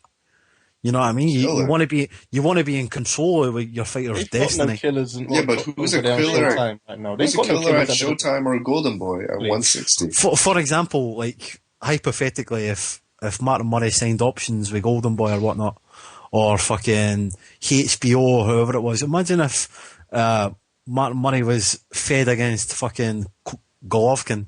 But we're talking about Golden Boy. No, but we're talking about Golden Boy. No, hold on. We're talking about the Golden Boy situation. Well, to be honest, if you... No, go ahead, shoot. Golden Boy don't really have any killers in and around those weight classes, so maybe he should have signed. Yeah, that's what I'm saying, yeah. Maybe he should have signed options with Golden Boy, but as a rule, you shouldn't sign options with another promoter. Yeah, but What happened to Provodnikov? Yo, guys, Monaco Monaco made the point that Murray can't get into the US, so obviously that's a big issue for him to, you know what I mean, if he's going to be fighting for Golden Boy. I bet Golden Boy could get that sorted for him. Yeah, I think so as well. You know what, Bob Arum could anyway, because Bob Arum used to be a lawyer, man. He could do it. Doesn't work all the time. Yeah, I know. But hey, if you're like, desperate for a big fight, like Murray was in that position, and you had a chance to get a fucking belt, I mean, you got to take that. But too, like Murray now, he fought Martinez on the same night Khan fought Diaz, and obviously that's about over a year now, yeah. Mm-hmm. And then in December, he fought a rematch with a guy he convincingly beat. You know, like South Africa, right? Or... No. That was his last fight. I'm talking I know about you're fight talking about Kaminsky. Yeah, Sergey Kaminsky, who demolished Buglioni. Yeah, but what Hatton did for him, you know what I mean? You had a world title fight, then you're having an 8-round rematch on Eddie Hearn card. That was an Eddie Hearn card as well. Like that's not a promotion company, man. If you had a world title fight, you've done well. Then you've not fought for like 8 months, and you're having a rematch on an 8-round card on someone else's promotion. Yeah, I see your point, but to be honest with you, man, that's like on the other UK promoters, because you should be working with your other promoters if you want to do good for the British boxing, man. You know what I mean? I see what you're saying. I don't think Americans or other guys around the world really understand what's going on in British boxing. We make the Golden Boy and the Bob Arum situation look like fucking, like doves flying in the air and shit, and like a schoolyard argument. Harmony and Kumbaya. That's like pure warfare between Frank Warren, Eddie Hearn, all the other guys whose names I can't forget. The guy who does Channel 5. Hennessy. Yeah. None of them fucking get on with each other. None of them work together. The only ones that get on are the smaller ones. Like Hatton gets on with a few people. Dave Caldwell gets on with everyone. You know what I mean? Like they're the only guys that get on. But they should work with Ricky Hatton, because Ricky Hatton's not trying to fucking put in. Man, can all these promoters just get along, throw them in one cage, and give them one fucking? You know why they can't bag get of bird along? feed and shit. You know they can't get along because they've all got their own TV. They've all got their own TV contracts. Kumbaya. That's why. So it's not like a Cold War. It's like a freaking multi-Cold War. It's an epic Cold War right now. The only fight I've seen between them recently is 2 fights where they were Perspids, Roos's cousin against Smith, and Saunders versus what's his name? John Ryder. Yeah. And they were Perspids. They were basically forced by the British Commission, basically. And that one got mixed up because Eddie Hearn won that Perspid, and then something was wrong with his documentation, and then Frank Warren managed to pick it up. He played some games. Yeah. Yeah. What Warren did was like, look, okay, you won the purse bid, but I've got the belt, so you need to, agree to some of my terms and conditions. Forget what British Board of Boxing are saying. Yeah, that was some sneaky stuff, man. Yeah, Warren is like that, man. He's a sneaky guy, man. You're speaking of purse bids. Is there any updated information about Gary Russell versus Lomachenko? I have no idea. They haven't set a date for it yet, I don't think. I thought it was official already. I thought it was they were gonna fight on the June 21 card. Russell's crying because Lomachenko's gonna get more money than him because it's gonna be 60-40 split because Lomachenko's not American and the fight's gonna be in America. Some next rule WBO's got some weird rule. He's gonna get more money. It's gonna be on June 21st. Yeah. All right. So what other fights are on this weekend? So, there was a couple. Really. Andy Ruiz is fighting. So I heard, right? Yeah, that's what I was. Yes. He's fighting against Manuel Cazada on Unimas. Yeah. Is that this weekend? Cazada for my boy Andy, Saturday. For what it's worth. Andy Ruiz with the fucking thunder thighs, right? Has he lost weight yet? I don't know how that guy's got stamina, man. Supposedly he was the one on what was it, Weight Watchers or the other? Andy Ruiz for the knockout of Stiverne. Yeah, but Ruiz, he's fighting Manny Cazada. If you guys don't remember who Manny Cazada is, he knocked out Travis Walker in one round, and he knocked out who was the other guy? No, he went 12 rounds with Chris Arreola. So I mean, he's a fairly rateable type fighter. So how good Andy Ruiz does against him can be a bit of a litmus test, and how he compares to the other heavyweights, the other contenders. But yeah, that's up in Fresno, around Lukey's stomping grounds. And then Shannon Briggs is fighting as well, isn't it? Shannon Briggs? Yeah, he's fighting too. I Matthew think. Gray. I think Wilder's fought Gray. Huey Fury's fought Gray. It's a 10-round heavyweight. He's fighting someone that Huey Fury. Wait, where's that fought. card? That says Oh Chester. my God. Chester W.VA, wherever that is. West Virginia. West Virginia. West Virginia. Wow. Oh shit. Yeah, he's fighting on Monty Mezzaclay's undercard. Holy crap. Cam, damn. Did you just say he's fighting someone Huey Fury fought? Yeah, man, Matthew Gray. And this, oh my God, get him out of here, man. He's fighting someone that a 19-year-old beat. Oh my lord. How old is Shannon? He's pretty old. 42, man. I think. And this guy's talking about Vladimir. He said he's. Get him out of here, I heard man. an interview with Steve Bunce, and he said he's gonna knock out a bum a month. Every month he's gonna fight, and he's gonna knock him out. like George Foreman. Yeah. Hell yeah, Shannon Briggs, my boy, man. Man, everyone should I'm gonna be need to rooting fight. for this guy. Fuck this shit. Shannon. What were you saying, Briggs. Dylan? Nah, I lost my train of thought, man. Ski Master steamrolled me. Yo, Noto, is ESPN2 is Delvin Rodriguez on Friday Night Fights? Yeah, he's fighting. He's fighting against Joaquim Alcine. Do you know much about this Alcine guy? Yeah, Alcine, he was a champion for like one fight, and then he got annihilated by Angulo in one round. And Macklin. Yeah. All I know. Wherever you go, I go. Wherever you go, I go. Yeah, Macklin knocked him out in a round also. And also, hey, on that card, your boy Joe Hanks is fighting too. He's fighting Derek Rossi. And on the Thursday, there's a card. There's a Fox Sports 1 card with Antonio Orozco. I seen him fight. I think it was in January. Did you see the knockout against Huerta? Yeah, against he's a good fighter, man. He's fighting Martin Honorio. Honorio is a good fighter too. Honorio was the guy that gave John Molina Jr. his first loss, and then Robert Guerrero went in there and knocked Honorio out in one round. He just caught him cold in the first.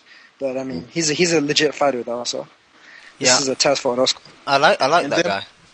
And then Boxino's right around the corner too. Yeah, that'll be a And good then fight.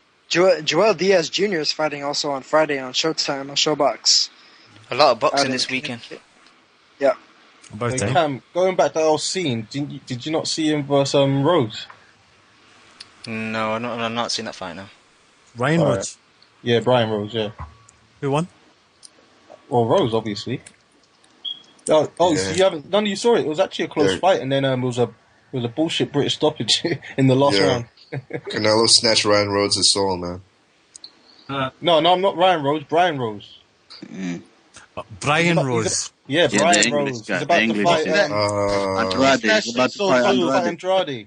Oh yeah, the guy from Blackpool. Oh, he did? Okay. He fought Alcine. Alcine put old man performance on him, man. How long ago was this fight? This was last year. So it wasn't the one for it wasn't the eliminator fight. It was the one before that. Yeah, it was the one before. It was actually a terrible card. It was one of Hearn's worst cards. Yo, that name is too similar. Brian Rose, Ryan Rhodes. That's gonna cause me chaos in the future, right?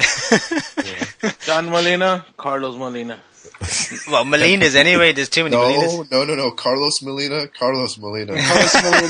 Jesus, why would you say Carlos and John when there's two guys who have the same fucking name, man? Abner Mares, Speedy Mares. Julio Diaz, Juan Diaz, David Diaz. Yeah. Alcine beat David Lemieux too, in case anyone was wondering. Yeah, he beat David Lemieux right before he got annihilated by Macklin. Yo, Brandon, whatever happened to David Lemieux, man? Man, he's coming back. He's gonna fight Guerrero. Yeah. He's on. Isn't he on Stevenson's card? Yes, undercard, baby. Yeah. Man, I can remember a couple of years ago when I was like no middleweight fighter and he was the big name coming up. Oh, he was my boy until he's still. Hey, hey, are you up in Canada? I am. Yeah. Hey, have you heard anything about that dude Pierre Olivier Cote? Because that motherfucker is. I actually do little highlight videos and shit on YouTube. It doesn't matter. I was a big fan of his. I did one for him. What happened to that? He had he had the kind of Danny Jacobs story for a while where something was going on. I think they found maybe some cysts and stuff like that non-cancerous, and then he was tired all the time when he was training, so he said he had to take a break. It fucking sucked, man. I would have loved to see him go far. I don't know if he's ever gonna... He was steamrolling guys at 140, man. He was looking like the truth. Man, according to Daniel Jacobs, he's a bum for not having cancer, right? Oh, I guess. I don't know. Brandon, shout out your YouTube channel where you put these clips up. Oh my god, we need to fucking take a second to just to commend how terrible that joke was, man. That did deserve crickets. But Brandon, shout out your YouTube channel where you put these clips up. Are you sure? You don't mind, yeah? Yeah, man, go ahead. Yeah, it's Brandonian 3030, so it's BRANDONIAN 3030. Yeah, I'm definitely going to check it out. But yo, guys, any other topics? Because it's like almost 3 hours, 15 minutes, man. So, anyone else want to say anything? I heard Jay-Z pulled at the Philly show against Beyonce. Yeah, he got his Mayweather on. You know. Yeah. Damn. Check the 3 minute video. The 3 minute video. Was that Solange? Yeah, Solange. Yeah, it was. Damn. What you got beef with Jay-Z for, man? Oh no, well Beyonce's on the side, not doing nothing. Damn. All right. She's mad because she can't get a rich rapper too. That's what. She wanted Jay-Z to hook her up with Freeway. No, Memphis Bleak. I heard she was after Memphis Bleak. Yeah, that's what I heard, Cam. Memphis Bleak. I have too many baby mamas for that, man. Memphis. I think she was upset. Round here. Hey, B. Ellie's hanging A out lot of with... bitches. What's her name? Right. Well, I'm fucking drunk. That's enough, man. Yo, I just wanted to mention, as much as you guys shit on the little guys, the upset of the year was probably a fight last week involving them between Amat Ronrang and Kazuto Ioka, because they were trying the weakest champion, but he upset.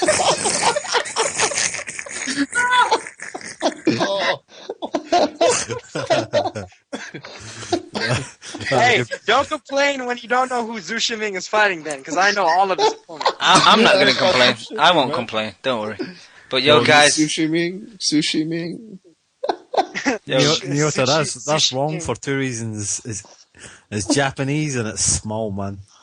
The Japanese got more champions than the UK does. That's the double whammy. Yeah, the weight classes that don't matter. Shout out to Japan. We're trying to win titles in weight classes what people watch. Like what weight classes? Paperweight. No, but what weight classes? Super middleweight. What weight? Lightweight. Super bantamweight. Super bantamweight. We're about to take over that division. Okay, you're about to take over Super Bantam? Come on, man. Bantam's about to be Bruce.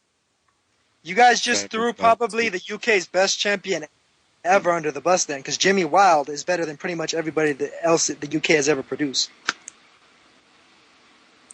Yeah, Benny Lynch as well, man. He's one of the smaller ones. But, that was a long time ago. Yeah. All right, I think that's a good place to wrap up the show, Cam. Yeah, I want to give a shout out to Ray Gamboa. Every time I put a tweet out about the coalition or sound bites or anything, he always retweets, man. So thanks to Ray Gamboa. But that's about it, guys. Thanks for tuning in, and hopefully we'll be back next week. Peace. Peace. We're not even doing the roll call. Actually, yeah. Go ahead. Go ahead, Jim. Good thing I said that. Cam UK, Monaco 78, Chef, aka Lenny McLean, Host Slayer, Jack Captain, Nesmatic, Jazz Neota, Ari Gold Boss, English Bum, MV2, Beast Mode. And wait. English Bum. That's probably Daniel. That's probably Daniel. There was a guy in the chat earlier named Deft Cunt.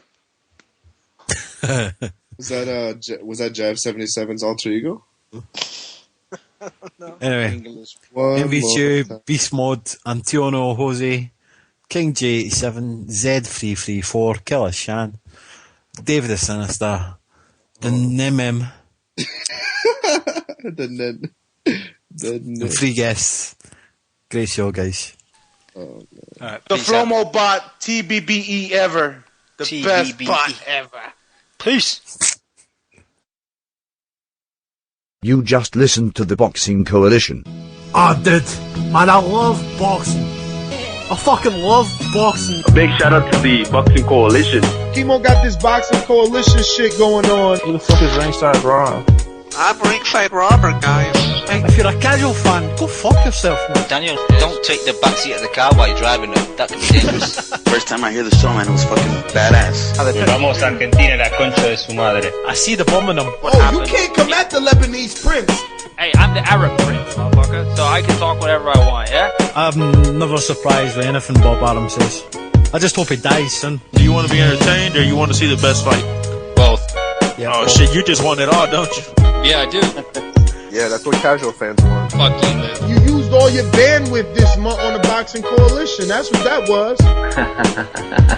Hey, come on, man. Don't be jealous, man. I'm jealous, man. I'm jealous. Fuck that shit. I'm jealous. How about you tell us what you weigh for your final thoughts? My weight? Thanks for listening to the Boxing Coalition. We are live every Monday 10 p.m. to 12 a.m. UK time.